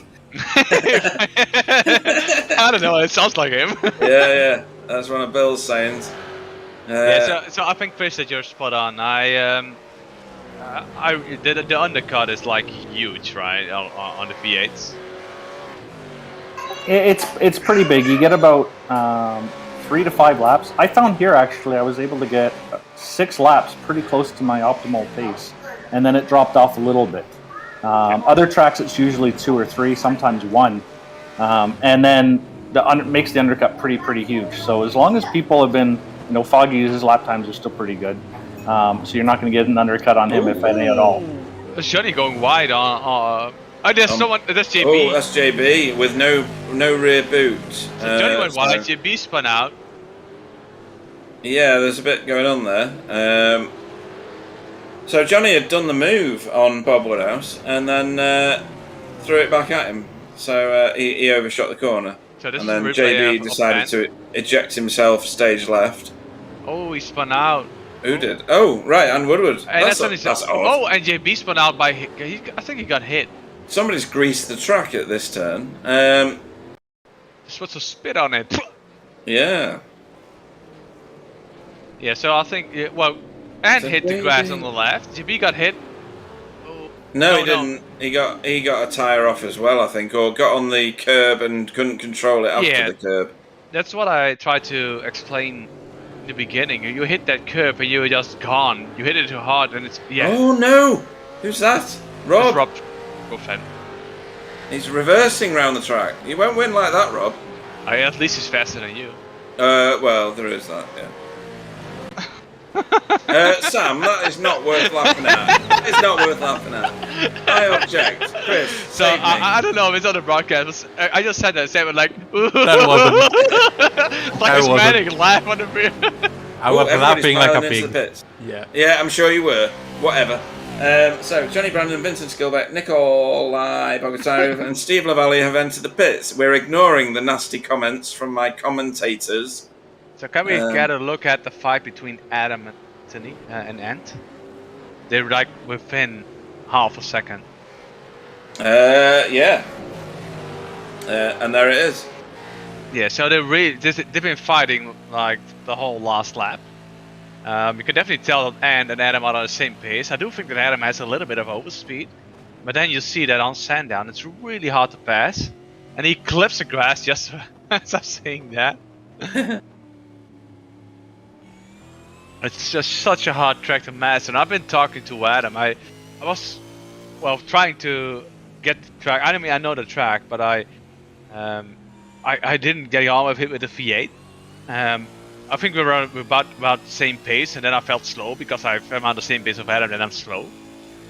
But I could definitely tell that Adam is one of the front runners usually, and he's struggling this week. He really is, yeah. He's not featured well in the first race, and is way back here in 26th in this one. 9 places back from where he started. Did Adam also pit already?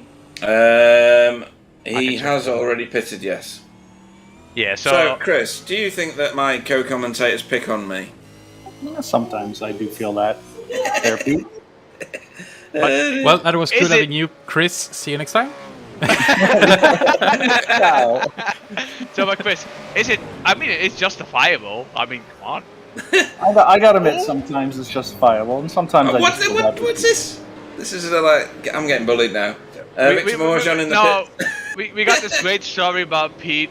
I mean, I think like a month or two ago, we were all in England, right? We were all in the UK. We were having a barbecue at Pete's. Yeah.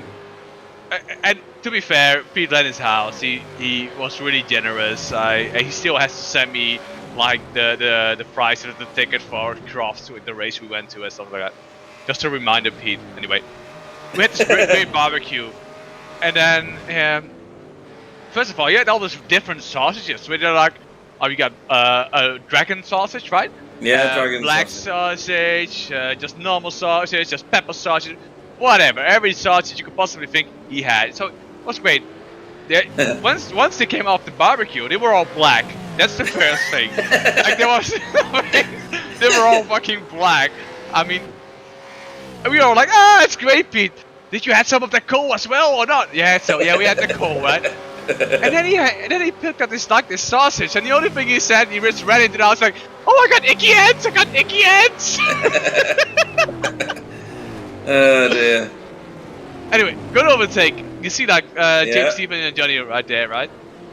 There's a crowded house right here. I mean, Johnny Brandon must be wondering where to go next. Jamie Wilson's bailed out completely, wanting to survive the race rather than survive the little battle.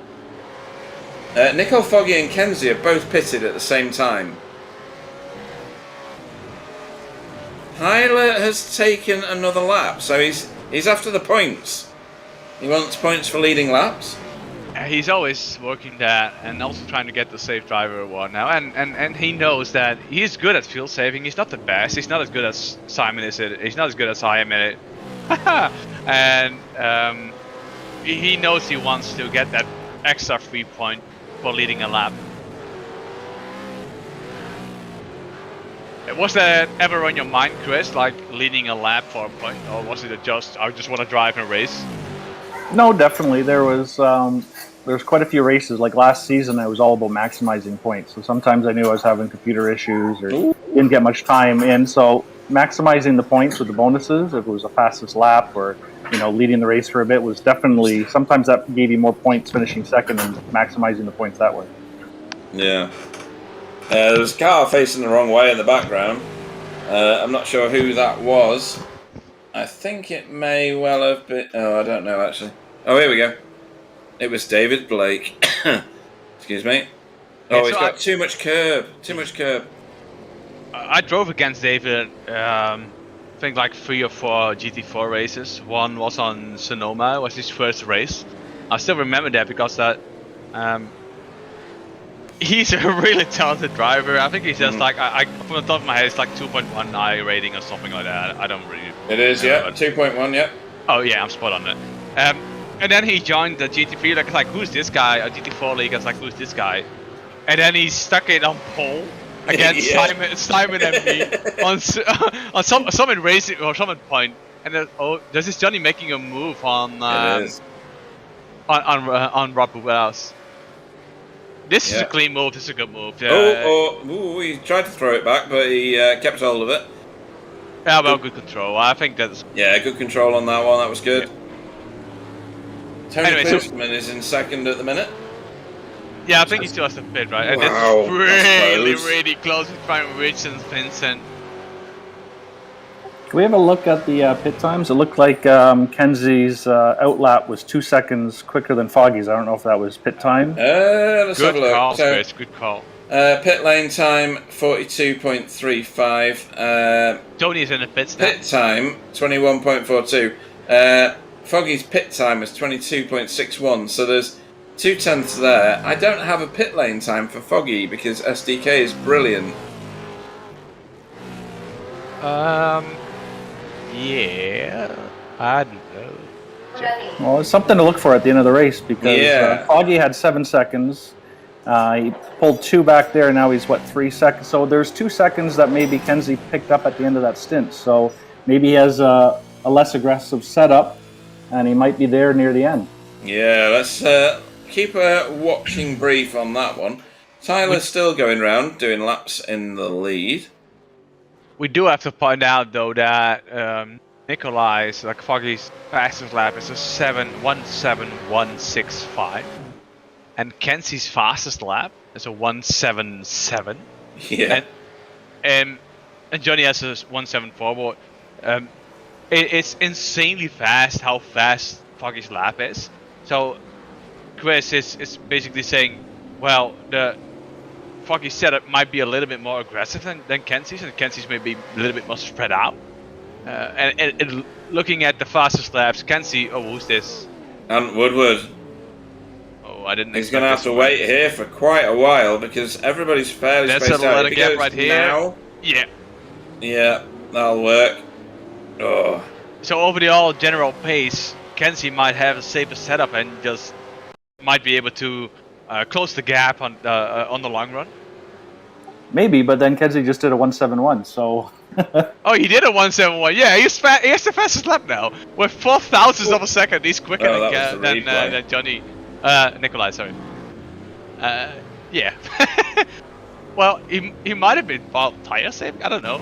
I felt like 0.6 was worth mentioning it out, but I guess I've never. I was agreeing with you until I saw that lap time pop up. I saw it pop in as well. So, and on this great note, I'm gonna grab a beer. Cool. That's cool. That was JB exiting stage left. That's painful. That looked like it was nothing to do with anybody.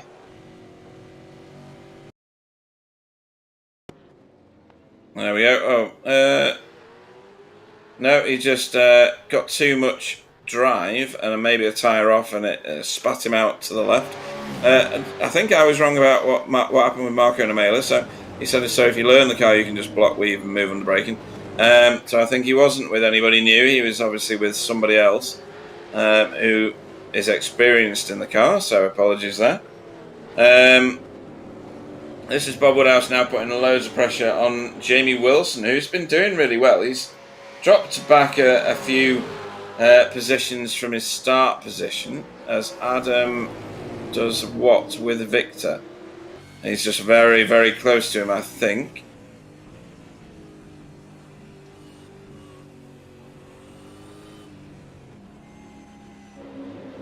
A little bit of a love tap there. Adam's car looks really stable over the curbs too. It does, yeah. I mean, I'm sure there's a setup for countering that, but it would probably make your car overall slower if you accommodated too much of the big curbs around here. Is that right? I think so. I find it's very much since I use the same set pretty much everywhere. I have to manipulate it through my inputs. So where to release the brake, where to maybe stab the gas, etc., can help balance the car going over curbs. Yep. Mine, if I get it a bit wrong though, the car bounces pretty good. His looks super stable. No, So- good. Okay, well, that's good for him. Tyler Newitt has pitted from the lead of the race now. As we watch Tony Kloosterman putting plenty of pressure on Vincent. Tony seems very, very rapid around this track today. Showing well in qualifying, showing well in race 1, and after his pit stop he is in 11th with just one person in front of him to pit, so it's going to be top 10 maybe for Mr. Kloosterman today. He's stuck to the back of that wheelie bin like glue at the moment.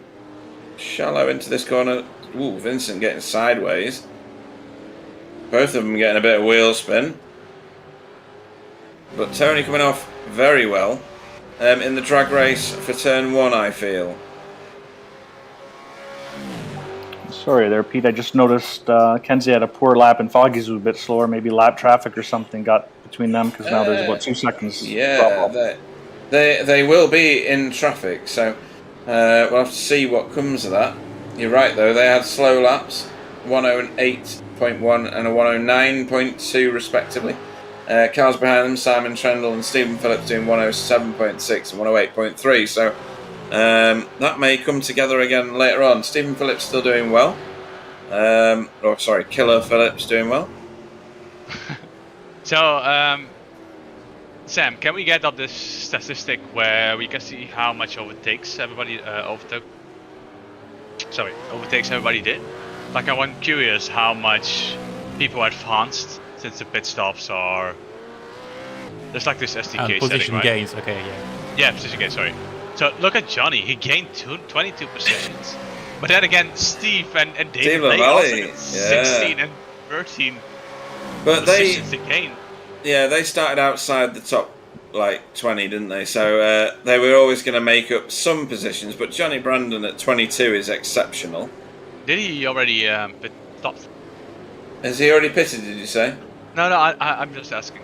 Anyway. Yeah, he pitted on lap 21. So that was 11 laps ago. So his tyres might not be worth very much by the time he gets to the end of the race. But he's certainly doing the business now. Yeah, so everybody stopped except for David Blake, is that correct? Yeah, David Blake showing not pitted at the moment. He'll drop quite far back once he's visited pit road. I think SDK is wrong. Oh, do you? Yeah, I think like 36, 35 minutes is about the maximum you can get out of the tank. Maybe Chris knows? 3 No, more you probably laps, go 40. I think. Yeah. 38, Okay. 39 pretty easily, 40 minutes. And Adam thinking that a 2-stop strategy might work, so that's weird. No, we had damage on lap 1 or something. I'm just kidding, Sam. This was the joke. Thank you. Oh, sorry. Yeah, he's doing a 2-stop strategy. He's so good. He can afford it. Who's that sailing through? That was nearly Bob Woodhouse having to pay to get back in again. He was right on it. Tony Kloosterman making his way up now as well. So there was a bit of a discussion going on in the chat about which gearing you should use on this track. Which gearing did you use, Chris? Like an expert. 1042. 1042, and I tried switching to a 1 as well. I felt like on the straights I did gain a bit. Was there any consideration about not doing that? I pretty much, down the longest straight, I want to be almost redlining the final gear. So that's pretty much what I do. And then I kind of manage the throttle. Some tracks, Sonoma, you can get away with a different gear ratio just because you have too much torque in the first and second gear. That slick track, it's a bit tougher. So it's kind of like your own little, traction control setting. Okay. So that's an expert opinion, people. So while we see Rich getting by Jamie, and Jamie is deep and Rich is deep as well. Jamie's not giving up this position. They're going into the next chicane, and the next one is a left-hander. So Jamie has the advantage on this one because the first one is a right and then it's a left. It's a really good job by holding the position, but Jamie is not giving up on it. Yeah, that's excellent work.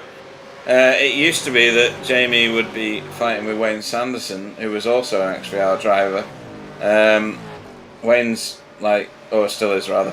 Wayne's back in position 22 at the moment, so Jamie's picked this up and is running with it. Too wide through the S's. And defending the position very, very well. Oh, maybe he's got a bit of wheel spin there. So might be able to hold this though, because the next turn is in his favour. Yeah, the next turn is in his favor, but if you take this one too tightly, you have to get a good exit on this one as well. Yeah. And that's going to be really hard because you're going to have a shadow line in the next corner. And as I mentioned that, you can see that he somehow managed to put a little bit of a gap on Rich. And if Jamie knows Jamie's not the type of guy who fights for a position which he knows he can't win, he can't hold. So this fight, he is confident that he holds this position. While we see Peter passing David Fernandez. You can defend that corner quite easy, Wobbly.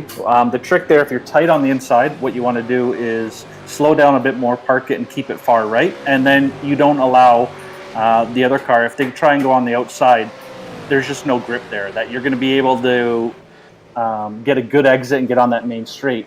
If you stay tight and you don't slow down enough and keep it tight to the right for the left-hander onto the main straight, then you will lose the position.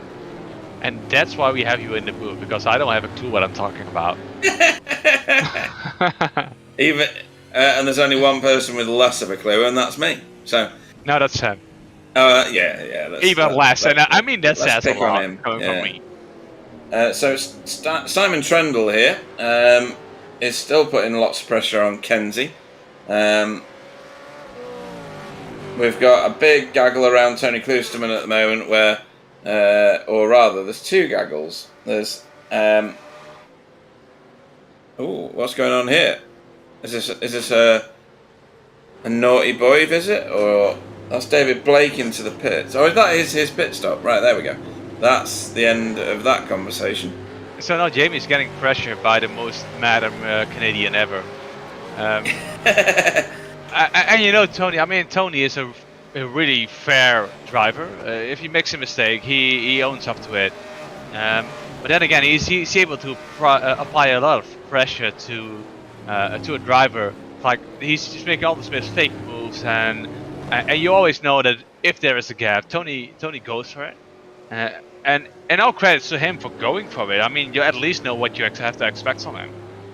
Yeah, well, he's an ex-real life racer, so he's understanding that opportunities must be taken as soon as they're offered. So, go on.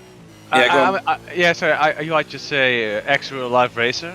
I thought, Chris, you were like a semi-professional ice hockey player, NFL thingy, right? Definitely not. I play hockey, but nothing. That's what Clyde tells me. So. I'm okay by Canadian standards for the average Joe, but definitely never played anything professional in that. Do you have all of your own teeth? I do have all my teeth. Yeah, he's not a proper one then. Did you ever end up in a fight with like fist on, with the gloves on, like let's go? There's been a few tussles on the ice. Definitely. Are there any recordings of that? Because we all want to see that. Yeah, but Chris dropped the charges on Mary. She didn't mean to beat him up that much. So what else is going on in here? So Tony's still providing plenty of pressure, or rather Vincent's crawling all over him, I think that is. We've got Bob Woodhouse and Steve Lavalley going at it as well. Stephen Walker is in close company with Pete Van Gool and Wayne Sanderson at the moment, further back in the field. So there's plenty of action, but the closest one on track is what Sam is focused on right now, which is for second place. Nicole Foggy, I should point out, has checked out to a 7.4 second lead. So whatever he lost in the pit stop phase, he has made back already. So I'm looking through the standards just to see who finds out to me the most. And I think that, like on 18th, we got David. It's David, right? David Fernandez. Yeah. Is it Dave? It's David. Yeah. So he did a really good job in avoiding the first crash as well. He came through. He did end up in the let's call it the traffic jam. Yeah. He did end up in it because he was like a little bit more further backwards. But Yeah, in he the had end, the time to stop, didn't he? Yeah, he had the time to stop, and all credits to him for just there was someone really right in the back. I don't know who it was, but anyway, he's doing a really good job keeping the car on track. I think he avoided most of the incidents, and if you see how many incidents even the top runners had, I can only applaud a guy being in 18th, avoiding all the incidents. Yeah, totally. Yeah, and sometimes that's the way to get decent results. Just stay out of trouble, avoid the incidents, play a cool race, a calm race. I mean, you're never going to win like that, obviously, but you will still haul a good amount of points, get a good finish, or a finish at all. So it's a sensible policy for a driver who might not feature in the top 10 all the time. Yeah, and well, because of the position, and it's not well. Oh, that's a small tap on the rear of Jamie from Tony. Yeah, Tony stamped on the brake and apologised immediately. As we were talking about before, he understands exactly where the error is and redresses it immediately. And well, I see Jamie McKnight running on 17th. I think he did a really good job as well. He had some fights in the first race. I think he had a little bit of a lonely race this race. Yeah. But overall, I think the whole field settled down a little bit. On the first race, they were all balls deep to the wall. The way I drive, it's just stupid, and that's what they all did. And now in the second race, they all calmed down. I was like, oh, we don't want to have a second incident like that. And you could definitely tell, like, there's still things going on like this. There's like a little misfire. Yeah. But still, it's more controlled. Seems like Pete Van Gool is coming out. Oh, maybe not. Yeah, Pete Van Gool and David Fernandez exchanging positions a lot, and Stephen Walker about to mop up, as is Wayne Sanderson. So, Chris, is there any different approach into the like hour race or half an hour race from your end? Definitely, the first race, qualify is key. You go pretty much flat out and try and, the cars are so different. For me, I wanted to be first in the front, if I could, in the first race, just because my setup experiences a bit of aero wash, and it gets a bit tougher to drive, and it gets pretty tricky. Some tracks are really tough. So my plan was always try and be first and qualify, or if I was second, try and get a really good start to get first into the first corner. In the second race, it was very much a non-Crash Jackson approach. I sat back. Non-Crash Jackson, I like that. I fuel saved, and I would capitalize on mistakes. I wouldn't really push it. I would just poke my nose here and there, maybe get them looking in the mirrors rather than forward. Make them make a mistake and get those easy positions. Save the tires, save the fuel, and then if I was within kind of a gap of the leader that they weren't fully getting away, and I knew I got to that point where I could pit early and then have tires and manage those tires at the end with clear air with an early pit. That was kind of the key. So that was my goal, was always in the future, was to fuel save, short stop, and then manage the tires and jump people in the pits, and then let them burn up their tires if they're coming back at me at the end of the race, and then have a little something at the end to maybe make a push for the lead in that. So I think that's a good explanation of how you should race. And obviously you've been on like the front end of the pack the last couple of seasons, where you have this ability to save tires, save fuel, where once it comes to like raw pace and you're not really on it, I don't want to say on it, but let's see that say like be a little bit slower than the mid pack, then you got to be fighting through it. It's a little bit of a different approach. As we see, oh my god, is that Wayne Sanders? Or is it David? Wayne Sanderson, yeah. He was all the way on the side. That's a really good drift, man. Fast and the Furious would be fucking also jealous at that.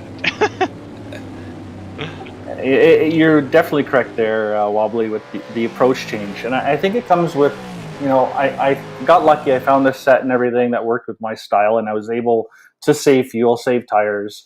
And it changes your mentality where you know the race is going to come to you, whereas when you're closer with everyone else, you then are more likely to take those lower risk chances or those higher risk chances, to get that position because you know they're not going to come as often as you'd like. Yeah. I think that especially for the V8s, you're the one. I mean, you're like a 3-time champion, if I'm correct.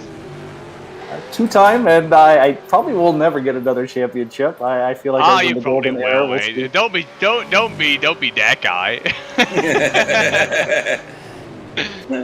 There's a new car. Who knows what's going to be? Maybe it'll suit me. Maybe it won't. Who knows?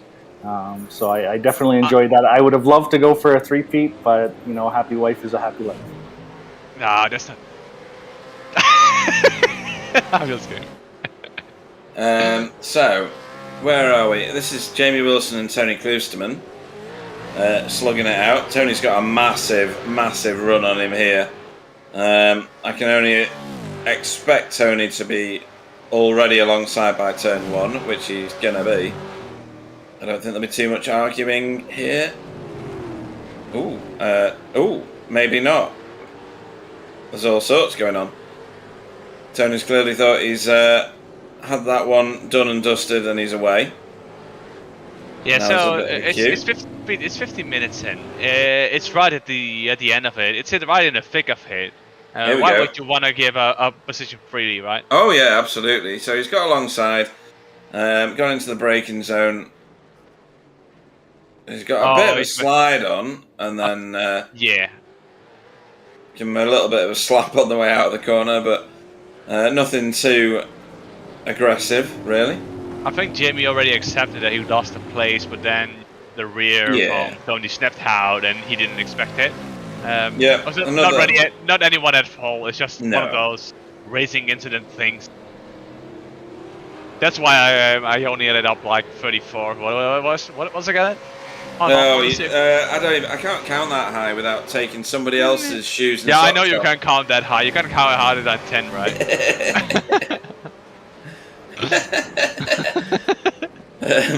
We've still got Kenzie and Simon bolted together. They need to get a room or something because they've been racing each other for 2 full races, 90 minutes worth of exchanging places, really. Yeah, and to find out one special person, I mean, Stephen Phillips is doing a really good job. He's 4th. He is. He right behind the guy. He did commit murder earlier on in the race, of course. Yeah, I think he did 2 murders, but again, doesn't. He's doing a really good job on just keeping up with the pace. And in terms Tyler of behind him, Johnny behind him, Rich behind him. Okay, Tony had several. Oh, that's a small step out from Kenzie. Is that Kenzie? No, no, it's Miro. Miro's a backmarker, right? He is. Yeah, he's. Oh, he is. Yeah. Where is he? He's 16th. 16th, yeah. I always, when I encounter backmarkers, if I do, because not always the same, I'm always kind of scared.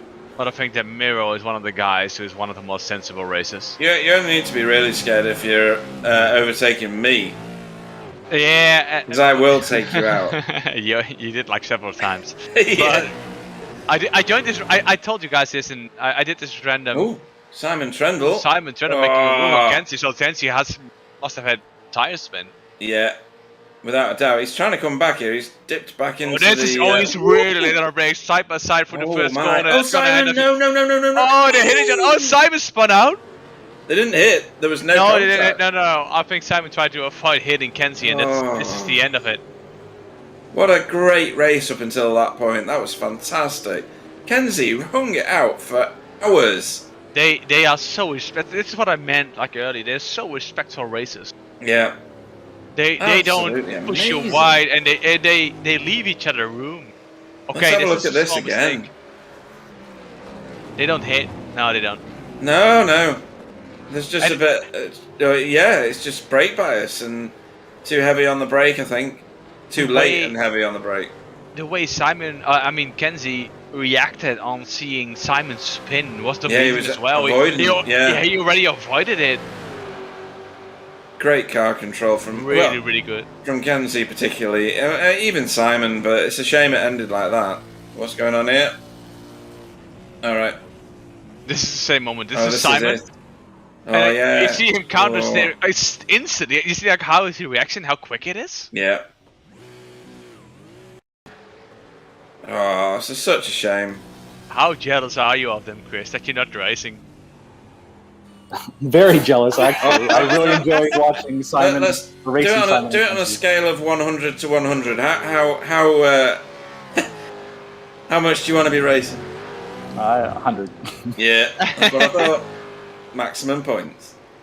Somebody's in the pits there. That's Bob Woodhouse. I don't know whether he's in for a naughty boy or he is. No, he's parked it. So he's got fuel issues or damage or something.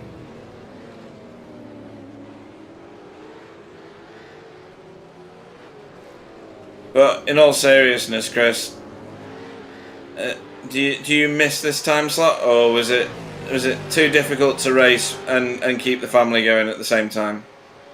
The time slot works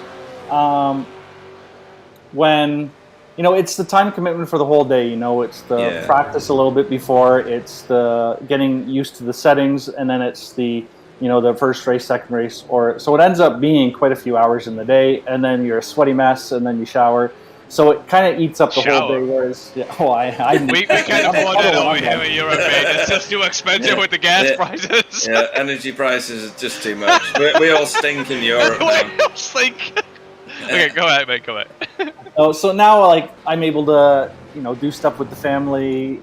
Today, I'm lucky that Mary's just kind of in and out, and Logan's playing. I think he's calling me to play soccer, so I told him just a few more minutes, or I'm gonna have to bounce out shortly. But it's nice to have the days. Mary can freely plan different things, and she's a people person. She loves being out and doing stuff. So it's been good. I miss it a lot, and I look forward to coming back. But it's also kind of been nice in the sense that you don't have to prepare for the Saturday race where, say on Friday or a Thursday, you're kind of allocating time to get, the setup and things right for you. And, the expectation is that you're going to be near the top, so people are going to be racing you. So that there was that pressure, which is kind of nice not having that. But I am not watching this, I'm missing it. So Mary wants to go out and meet people. That's an excellent time for you to just go and race. That's what I do. I mean...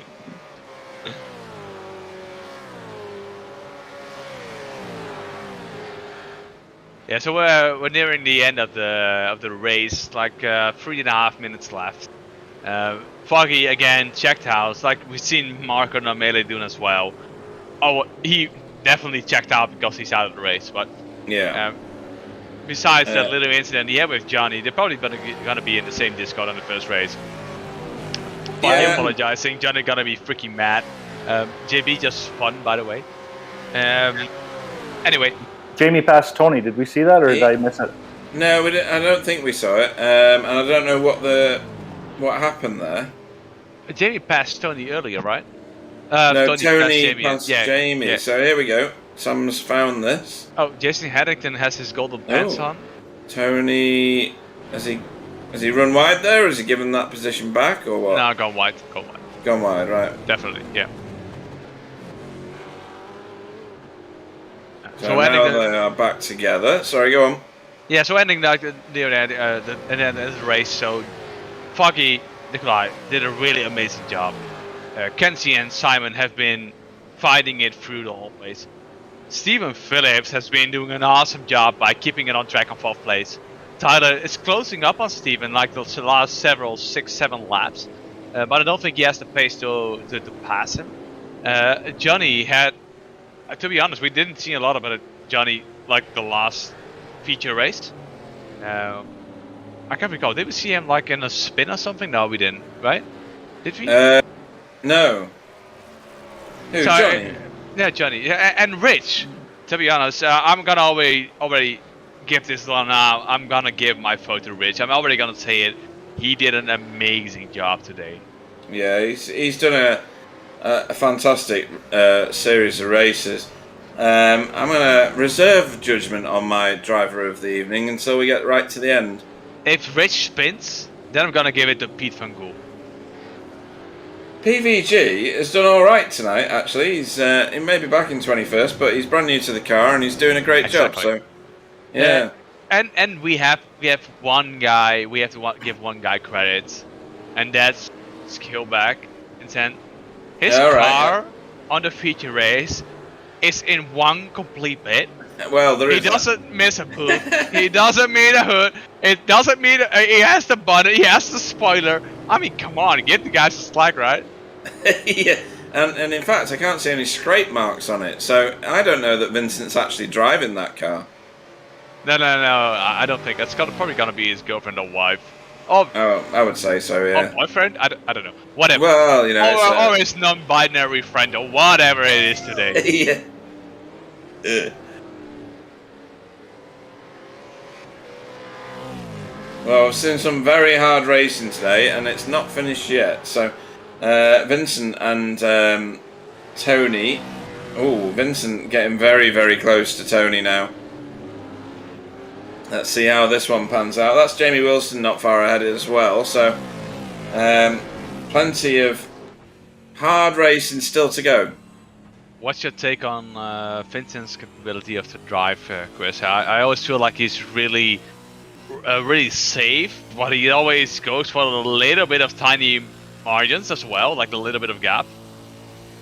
He's a very safe driver. I think it's tough to compare because as an Aussie, his ping is so big that, you know, when you watch Scops and that, they race bumper to bumper, so he's used to the close racing, and it's tough to get out of that. So I think. Oh, this is Foggy. Foggy wins. Foggy wins. Sorry, Chris.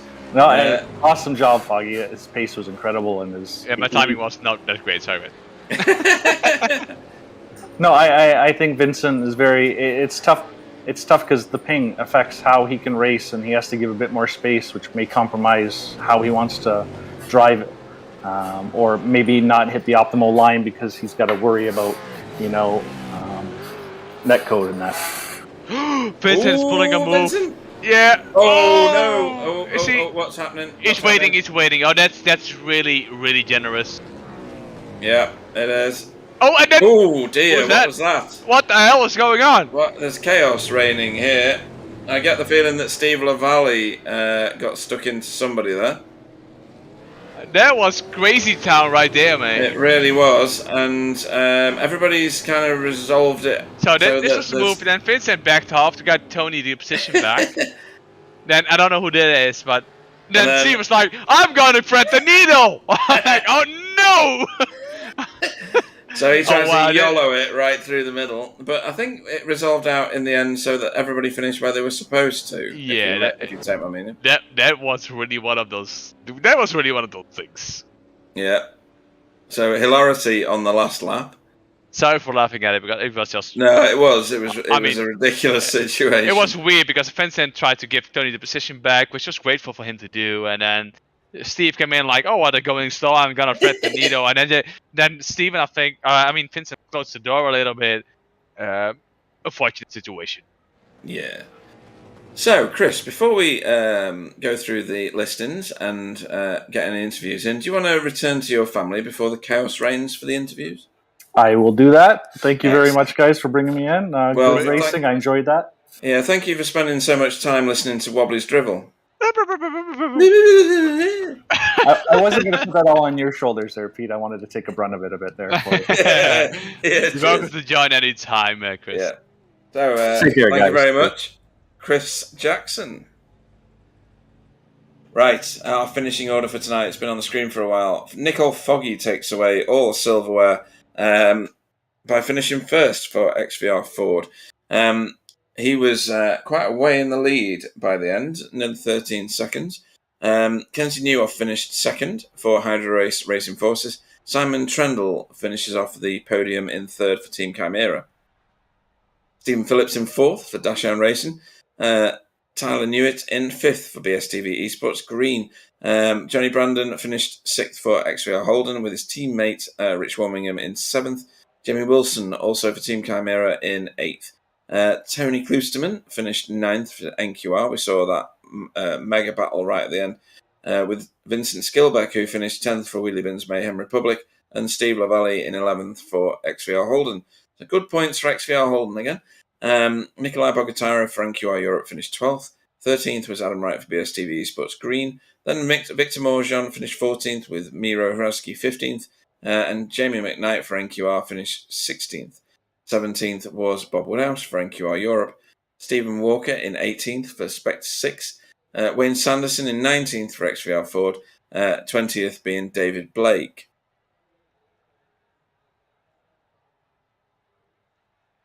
21st was Pete Van Gool for Result Clothing. David Fernandez finished 22nd for Gone Bright Racing. And his two teammates, Chris Sherburn and Dale Green, finished 23rd and 24th respectively, with Rob Venn in 25th for BSTV Esports Green. Jason Haddington finished in 26th for RWC Racing. 27th was JB Dejoux. Ant Woodward didn't finish in 28th. Marco Demela didn't finish in 29th. And Greg Carr didn't start. So, Wobbly, what a hectic race, or pair of races that was. That was full on and frantic right from the start. Yeah, it was really, really hectic in the start, and especially the first race with the sprint. Everybody wanted to gain positions real quickly. We had that unfortunate pile up. I think this is a good thing that we, that as you through the safety car, through the caution. But in the feature race, it all settled down. We had a couple of incidents, but they're racing incidents. We saw. Go on. Yeah, and overall, it was a really tight race. I think it was clear from the start on the feature race that Foggy was going to check out. But behind Foggy, there was so much action going on. We had Chris in the booth giving his expert opinion on things. Over a really good racing by all the drivers and a really good standard of racing as well. We saw a couple of instances where people just backed out because they hit someone. Really enjoyed this. Yeah, it was a great race. In the interviews, do you want to lead the interviews occasionally, or do you want me to lead them and you chip in? I want to get Foggy. You want to get Foggy? Oh, in that case, welcome to the booth, Nicole Foggy. 10th in race 1 and mega victory in the feature race. Over to you, Wobbly. So, welcome, Foggy, to the booth. Welcome. Hello. Congratulations on your win. The first race, what happened with your teammate Johnny? That's the big incident, right? Let's talk about it. Well, I apologize for the tragedy that it was. I went straight on at turn 1. I'm sure you saw that. We saw that, yeah. I was too busy looking at my mirror to see you'd got a good start. And then turn 1 appeared before me. And then I think there was a bit of traffic ahead, and then John was slow through the corner, and I got a good entry into the corner. And then I went on throttle a little bit, but then I bumped him, and it was actually 2 bumps. Bumped him once, and I immediately came off the throttle, but I think he'd already gone a bit sideways from the first one, which I didn't expect, because the new like updates in I don't know, I think it was a few months ago now, but the new updates for like front to rear contact is a lot better now, but not that time, sadly. It looked really unfortunate, and I think I described it as Johnny had a bad exit, you had a good exit, and you didn't expect him to go that slow. Yeah, a bit of that, definitely. I mean, I definitely kept the throttle on a bit more than I used to, because I'm pretty used to not past few months not actually doing too much. But indeed, it was I might change my ways after that one. We'll see. And let's talk us through. I mean, the first race, unfortunate things happen. Just racing, one of those things. So the second race, your first race, you ended up 10th. We thought you were ended up 11th, but apparently you was 10th. Came from pole, started from pole on the reverse grid. It looked like you just checked out and it didn't cost any effort. Yeah, I was. I think. Is it Newhoff? Second name Newhoff. The guy. I think he finished second. Did he? Yeah. And he was gaining. He was gaining time on me for a bit of the first stint. Anyway, definitely. So he had a bit of pace. I think I had a good pace on the new tires, but then perhaps fell off a bit. I mean, it was kind of hard going. Like, it's the longest race I've done in a while. My back's a bit sore from that, but my fingers are numb actually, weirdly. So, but it's it takes a lot of concentration on the track and a lot of guts, especially through the the fast left-hander after the back straight. You can go pretty fast through there and push the throttle and then brake pretty late, but you got to be pretty sure of yourself, I guess. And I was kind of not 100% there, although I did kind of push. So but people seem to have pretty good pace all around. A lot of people, yeah. Yeah, so I think you gapped the whole pack for like 5 or 6 seconds ish. In general hindsight, did you had any specific tactics for the last question? Like, did you plan on the pit stop? Did you try to react on Kenzie, or was it planned all along? Nah, I decided I was going to go in as soon as I could put the fuel amount in, but then I decided actually Newhoff is gaining on me a little bit, so I might as well wait until go as long as I can so that I have fresh tires kind of the same time he does, I was going to see if he went in first and then I would just follow him, and it ended up me going in at about halfway. I thought it was around about halfway, and I thought, okay, I might as well go in now and just have spread the tires out, half the race for one set of tires, half the race for the second set, and that worked fine. Okay, cool. Anyway, congratulations on your win. Unfortunately, the first race, really good job on the second race. Any guys, anyone you want to give a shout out to? Anyone you want to thank? Apologies to Johnny, I guess. No, you never apologize to Johnny. You know that. Indeed. And thanks to XPR for having me racing with them. Even though I'm in Apex or Apex Academy now, and also I guess shout out to Apex Racing team and the Academy. And thanks to you guys. Cheers. Thanks, mate. Have a good luck next time, and we'll see you again quick. Thanks, man, and I'll hopefully see you soon. Good to see you again. Yep. Take care. So that was Nicole Foggy. I need beer. You need beer? Okay, that was subtle. Off you go. Well, I speak to Simon Trendle, who had one of the most successful races of anybody tonight. A second place in race 1, a third place in race 2, double podium. Simon Trendle, how are you feeling? Top of the world? Not quite second. I think Kenzie got more points than me because the feature race is worth more. Oh, he did, yeah. Unless it's got a lot of off tracks, I can't remember. But you and Kenzie either need to get a room or get some sort of counselling, because you were together the entire 2 races, really, wasn't it? Yeah, pretty much. Kenzie took more risks at the start of the feature race. I imagine I wasn't actually paying attention to it, but it all shook out and he was like 4 cars up the road from me. I was like, okay. Yeah. I don't know how he did that. I was stuck behind my other slower starters. Someone had a worse start than me once. I actually overtake someone on the grid, which is amazing. I know how it feels. Yeah. It's just what happened. You ended up avoiding everything in the first massive crash, didn't you? Yeah, the seas parted. I can call me Moses. You threaded the proverbial needle. Yeah, that was a surprise. I wasn't expecting that one. I don't know how that works out, but it did. And then I got to do a safety car restart, which was interesting. And I didn't expect it to be a 2x2 restart either, which caught me out as a commentator and as an admin. I thought it was single file, but you absolutely gapped them. You caught them all napping. Yeah, I think everyone else might have been in second, but I'd sort of noticed that there was a bit of room in first to absolutely gun it, so that might have been it. I don't know, but yeah, I waited for a little bit, put my foot down, and everyone else seemed to go backwards, thankfully. So yeah, that worked out. And then obviously I was leading that. Kenzie got close on a couple of occasions. I had one point where I misshifted and he just got a run on me, and then the second one. Had to dive JB a bit, which was fun, but that got Kenzie on my bumper, and that's the then the run into turn one where he got me in the door. He did redress that, so thank you. You know, it's still annoying. It's still a 4X. Yeah, well, you know, it still cost me the win, but you know, I can't complain for readdressing it. And other than that, it was good racing. It's a tricky track to pass anyway, because unless you've got the lower wing, but then the lower wing makes it difficult to drive and you're slower overall. So yeah, those on low wing was interesting.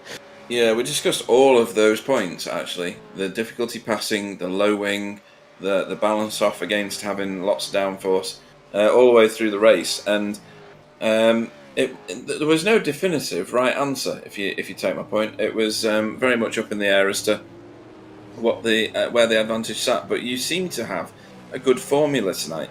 It's certainly given you a double podium. I'm sure you would have loved to have taken home the silverware for the first race, but it wasn't to be. It was Rich Warmingham, wasn't it, that sneaked through? Yeah, he was the benefactor of the collision. So, but beyond that, great racing tonight. Anybody you'd like to have a shout out to before we let you go? Me. Of course. No, not Wobbly. I only seem to win when Wobbly's around. Yeah. Yeah, you guys for the league and the broadcast, everyone who turns up. Jamie for being there. Right, that's being Wobbly irritating. getting hate mail from Jamie Wilson. And the failing right screen in my index, which is very annoying and causing streaks of yellow and green pixels, which happened yesterday. And it's interesting to drive on. You can, when you're racing, it's fine. You tune it out, but when you're practicing, it's very annoying. Yeah, definitely, I would think so. In that case, honestly, very entertaining tonight. You and Kenzie need to sort something out, or just get rooms. And we will see you next time out. Simon Watkins, Trendle, isn't it? It yeah, is. I guess you will, but I'll be there, but I'll be complaining. Okay, we won't interview you. Thank you very much, Simon Trendle. Cheers, guys.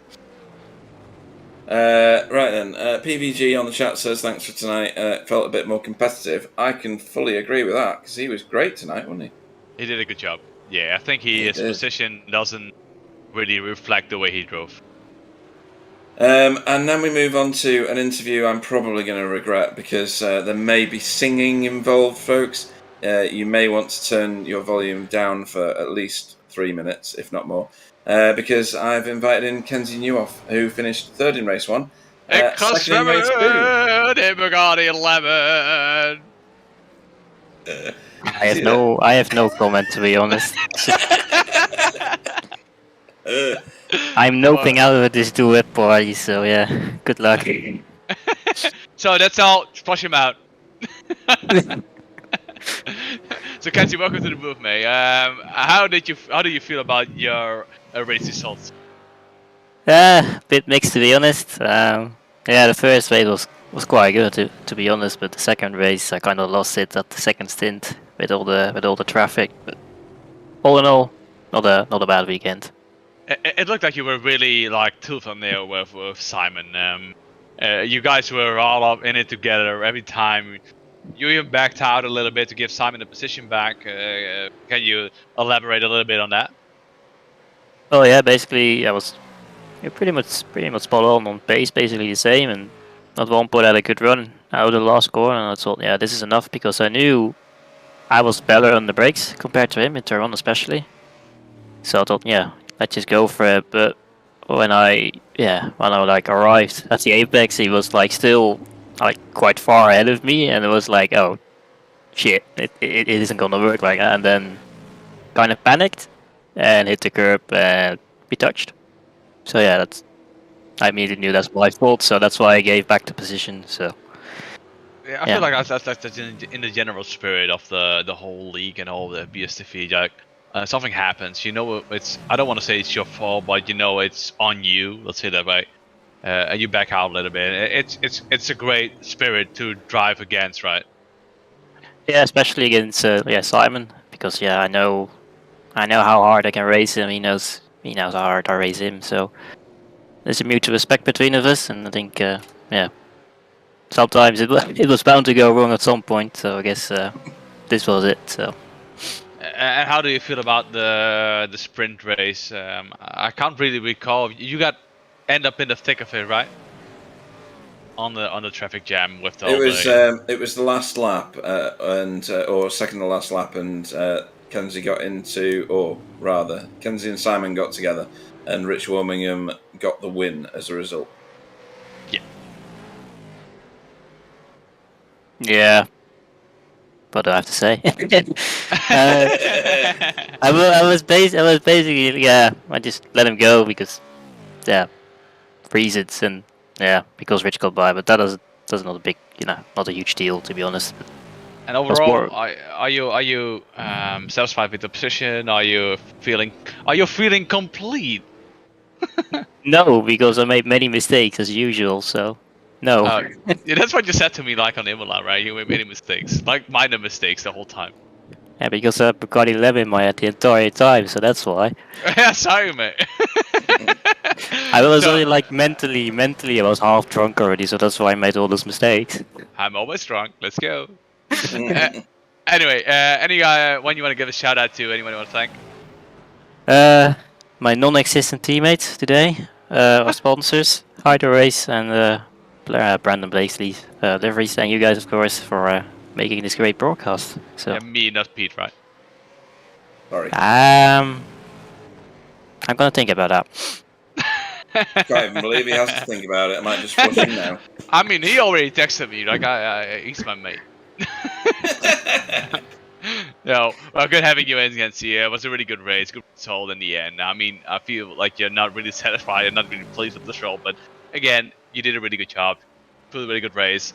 Much respect to Simon as well with the incident. I think you should be pleased. Well, yeah, maybe. Well, maybe. That's a good response. So, up to the next one. Goodbye. Goodbye. Yes, you can't please some people, even when they get a second and a third.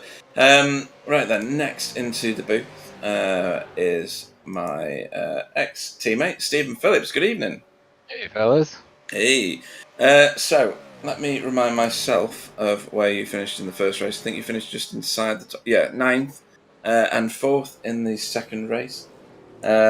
We saw you absolutely racing people, as in giving no quarter.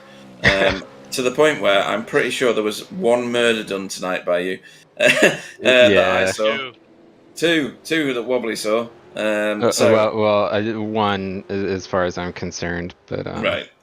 But that said, and we were saying this all through the race, to be as competitive as you are now with the guys around you, that's fantastic. I mean, a 4th position in a feature race where you're racing against people like Johnny Brandon and Tony Klusterman and finishing ahead of them, you must be very, very pleased with yourself tonight. Yeah, well, I'm not as happy with myself as I really want to be. But yeah, I need to figure out what the other guys are doing, either during the pit stop or planning to kind of stay with them or to keep the pace up after that first pit stop. Because after Simon and them, they just disappeared up the road once they got by me. And yeah, definitely owe Richard Wormingham an apology. That was 100% my fault. Talked about the other one with the other party. So no, as long as it all resolves itself nicely at the end of the evening or weekend, then that's what it's all about. And you will have done your championship no harm whatsoever, because those are great points, and will move you further forward for sure. Anybody you'd like to have a shout out to before we let you go and celebrate with your dash ends? Yeah, I think that's only my second top 5. Yeah. I've been running this league for years now. Yeah, just apologies again to Richard Warmingham, 100% on me. And shout out to Simability, Backfire, Simsport TV. Thanks, guys. No worries at all. And we will see you next time out. It's Watkins Glen, so it's on home territory for you. Stephen Phillips. All right, have a good evening, guys. Cheers. Right then, for your interview pleasure, Wobbly, I'm going to bring in Johnny Brandon, previous championship winner, and back with us with XVR. He finished 6th in the feature race and had a pretty eventful first race. Where did you finish, Johnny? 28th, after serious crashing. So welcome to the booth, Johnny. So, I want to say good race, but how did you experience the first race? I mean, to be honest, we were quite critical at some of the moves at the first race. The second race was way better. So, can you talk us through the first race? You got spun by Foggy first. Yeah, I mean, it's a good job.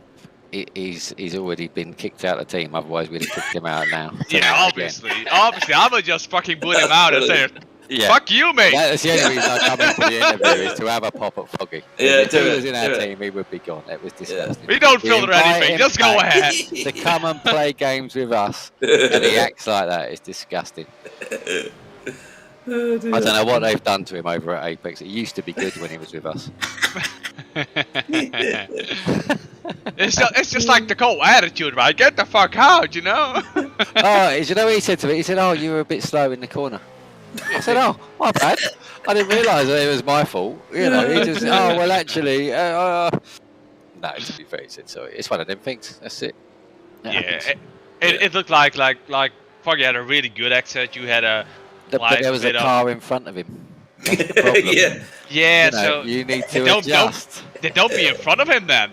Yeah, well, exactly. I wasn't planning on being in front of him. Get behind him next time. If he'd stayed on the track in turn 1, I wouldn't have been in front of him. It was all going to plan until he made the mistake. Yeah.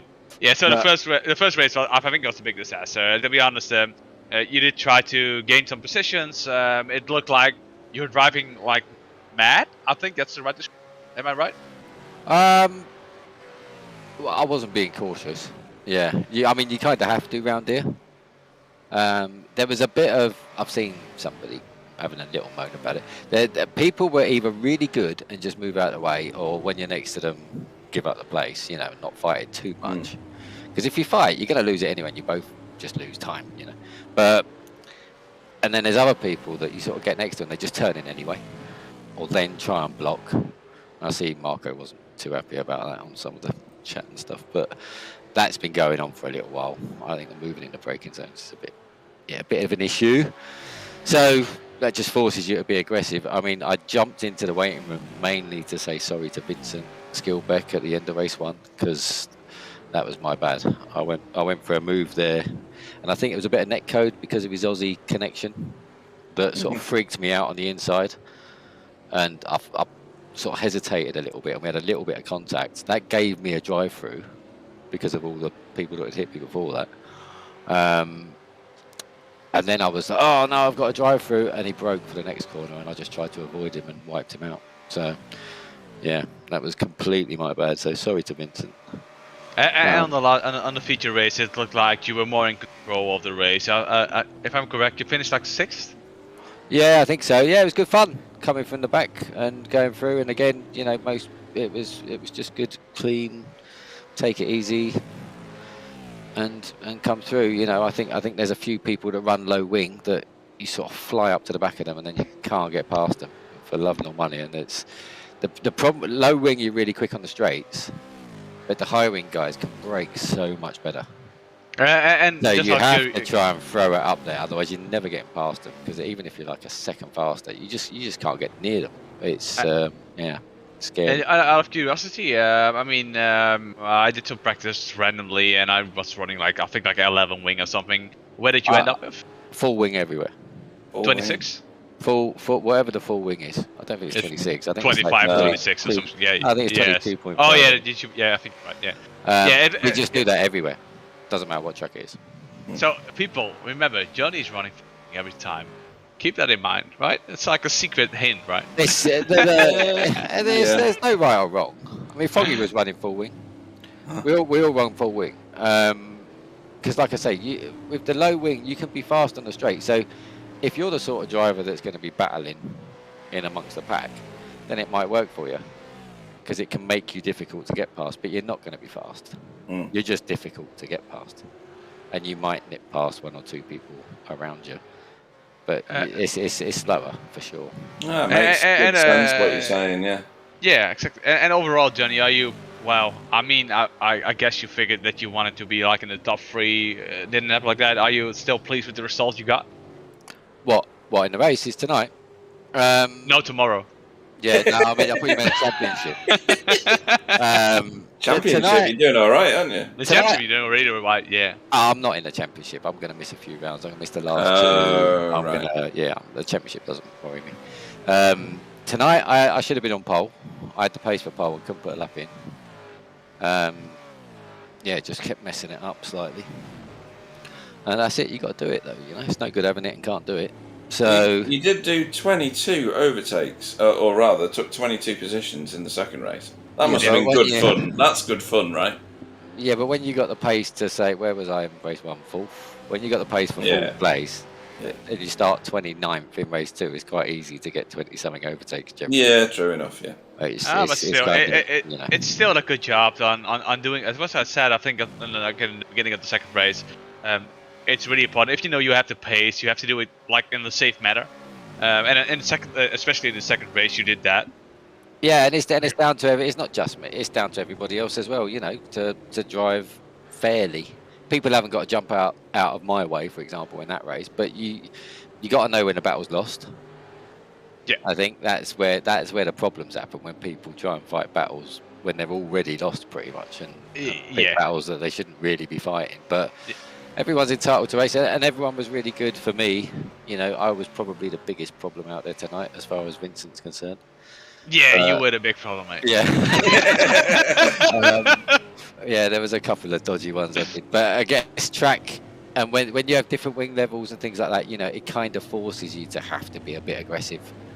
And most of the time it worked. Like I say, the Vincent one was totally my bad. I'm sorry about that. I don't think there was anything else too bad. If there was, I apologise. But yeah, it was good fun. Yeah, just rewatch your broadcast. We're giving you a shit the whole time, so. That's alright.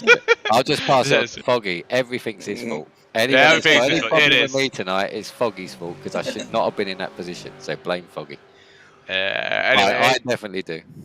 Anyone you want to give a shout out to? Anyone you want to thank? Give a shout out to all my teammates. I definitely don't want to thank Foggy. No, I get that. I could thank him for ruining my night, you know, not to make him feel bad or anything. Thanks to you guys for the broadcast. I will watch it back and see how badly you're insulting me before I. Really, really bad. It's pretty bad. Well, thank you for that. I'll thank you for that now. I'm so into it. Thank you very much. I really want to go and watch the broadcast now, so I can put some comments on the Discord. Cool. Okay, cool, mate. Thanks for turning up. Thanks for the good race. And I'll catch you guys later. No worries. Good night. Bye. That was funny. Right then, and finally, it's Vincent Skillback, just woken up in Australia. Good evening. Evening. So, what happened in race 1? Because I know you finished 10th in race 2. Race 1 was a 14th for you. We saw you in the thick of the racing. We just heard from Johnny, who apologised for doing you over. And we saw some the net code, the Solidaire, featured around you a couple of times, and didn't help you a couple of times either. So tell us about your 2 races, then. First race, it was pretty hectic, I would say, for me. Where were you in the mega pile-up? Were you in the middle of it? No, I was actually at the end of it. So because Bob missed his brake marker at the start of the race and turned, I had to go away pretty much back to back. So I come around that corner and everyone piled up. Mm-hmm. So I just sat there and waited for everyone to kind of move on, and then got through that. Then I had the issue with Miro and Dave. I've been catching them for the last few laps, and I think I just got caught off guard because Miro going down through that chicane got really, really sideways, and then I had already planned to make the move, and then I don't know what happened if he slowed up a bit more than I was anticipating, but I did try to avoid him, which then ended up putting him into the wall. And I made contact with David after that, which I was trying to redress, but yeah, he just didn't speed back up again, so I kind of just kept driving on after that. Okay. And then almost got back to 10th, and then had the issue with Johnny, which took me out of the 10th spot. So I lost the potential pole for feature race, but stuff happens. So, and then the feature race was actually pretty good. I was pretty happy with it. Had a few battles with Tony and a few others, and it was pretty good. Yeah, I mean, you were up 4 places from your start position. There was a few people that moved up ahead of you. A few people fell very quickly back past you. But Sandown's a real feature for V8 racing, isn't it? It's one of the key tracks that the V8s go to in real life. And you must be absolutely, to quote an Australian term, stoked that they are that you can race that on iRacing. Yeah, it's a bit sad though for iRacing to only scan a Aussie track when it's going to disappear from the real world. Yeah. So that's which was why we're happy with Pukekohe coming in the next few months or half a year maybe, because ever since we found out about that track being removed in real life, we kind of pushed a lot to try and get iRacing and scan it, and it looks like they've listened to us, so that's a very big positive. So it's good to see iRacing taking a lot more interest in the Aussie supercars, so good. Yeah, it is good. And where are you in the league at the minute? Blah, blah, blah, blah. Scrolling. Vincent. Scrolling. That doesn't seem nice, mate. Do you know what? It's like the 28,000 sign outs. Like I'm scrolling. So 10th or something. Yeah, no, I was looking at the Logan Jackson Safe Driver Award, and that's where I was scrolling. I did not have to scroll as much to find your name as I did to find Wobbly's name. Interesting. So Wobbly's in a whopping 35th, and you are in a much more respectable 34th. But am I last? Anyway. But am I last? Yeah, I'm not happy about nearly.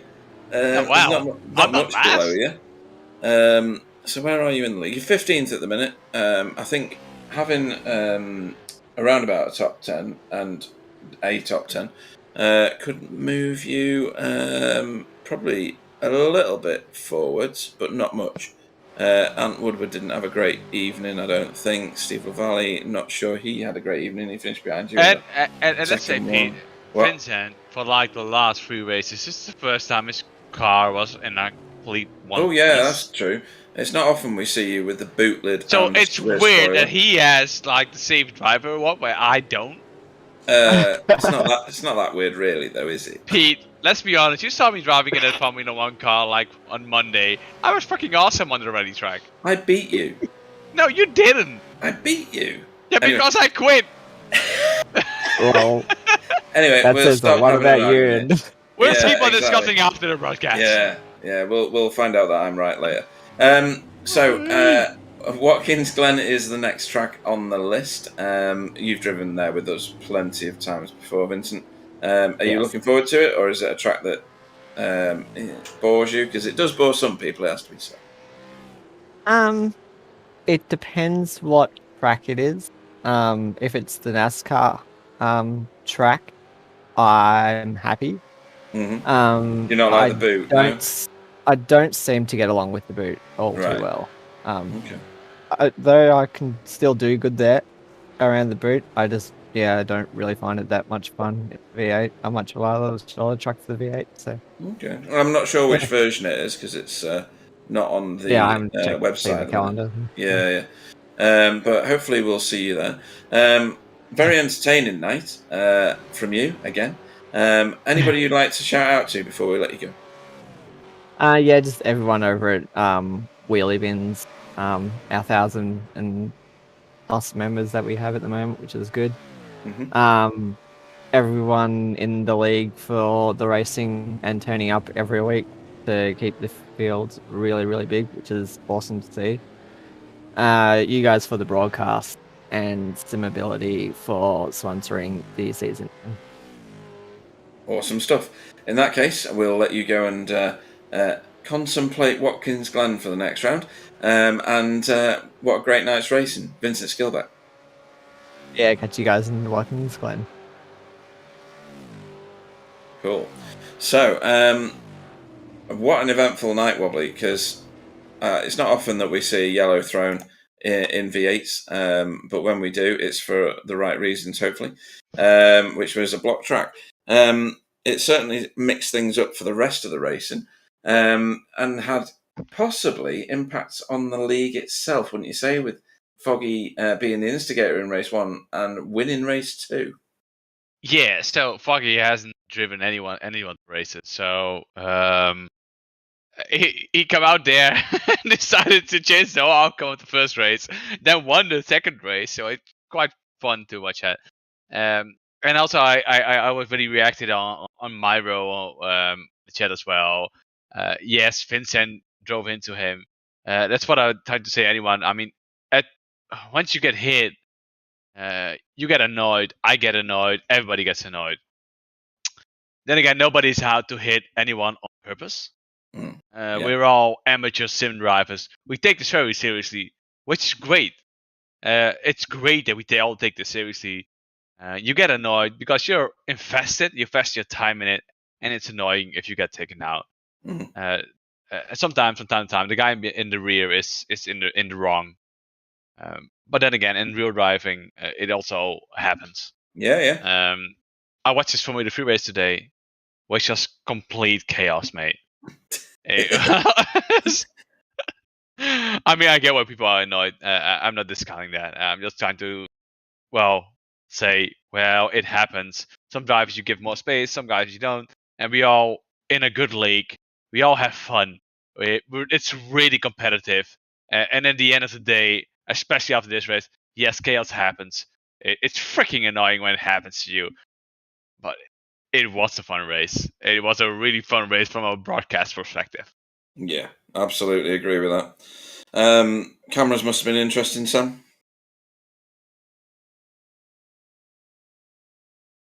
I don't think interesting is the word. It's better if I unmute my microphone on the broadcast. I know how you feel after your races. I would rather race than do the cameras for this one. Yeah, it's crazy at the minute, isn't it? It's too busy, mental. Yeah. But no, that's cool. Right, driver of the evening. I've not actually considered this, stupidly. I think it would have been Stephen Phillips, but for the murders. Kenzie did well and showed loads of respect. He got a second and a third. Can't vote for Foggy because he annihilated his Johnny Brandon in the first one. Although his performance in the second one was great. I do think that 10th was manufactured so he could start on pole. Simon Trendle did really well and showed great respect as well. Looking down the field, there's some other candidates for clean racing and where they finish. I'm going to have to vote for Kenzie because yes, there was errors made and things like that.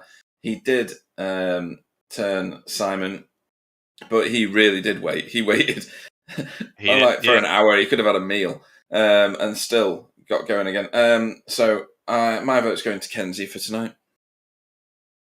Let's go to Wobbly. You can go next. We'll give Sam a little bit more thinking time.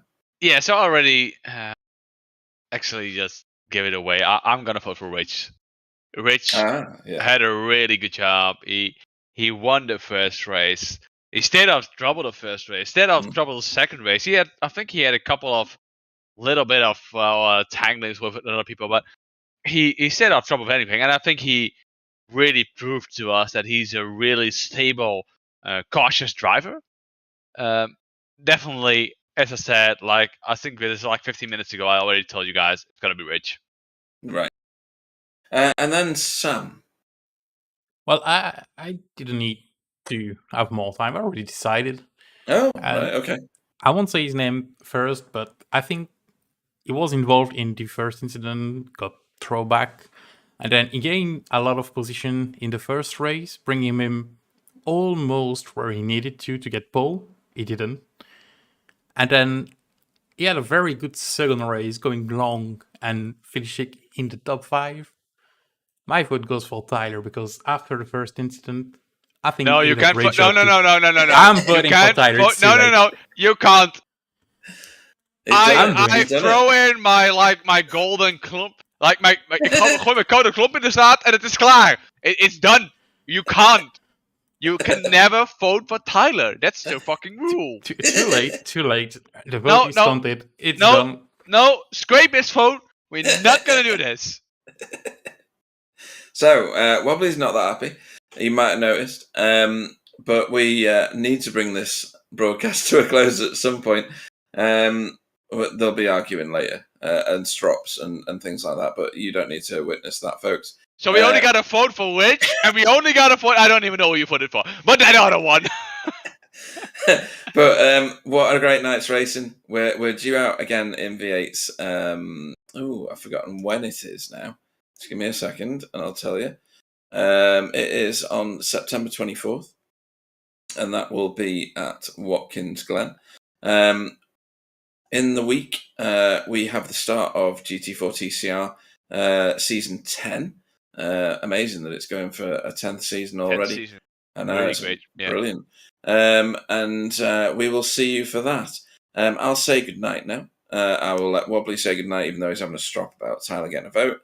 And let Sam follow that one. But thanks, everybody. Thanks for everybody on the chat. Thanks for all the drivers that turn up and make this the amazing league that it is. And we'll see you next time. Thank you and good night. Yeah, thank you guys for watching, and Tyler's not getting a vote. Good night, everybody. And I have the final words, and he's getting one. No, he's not. Too late. Too late.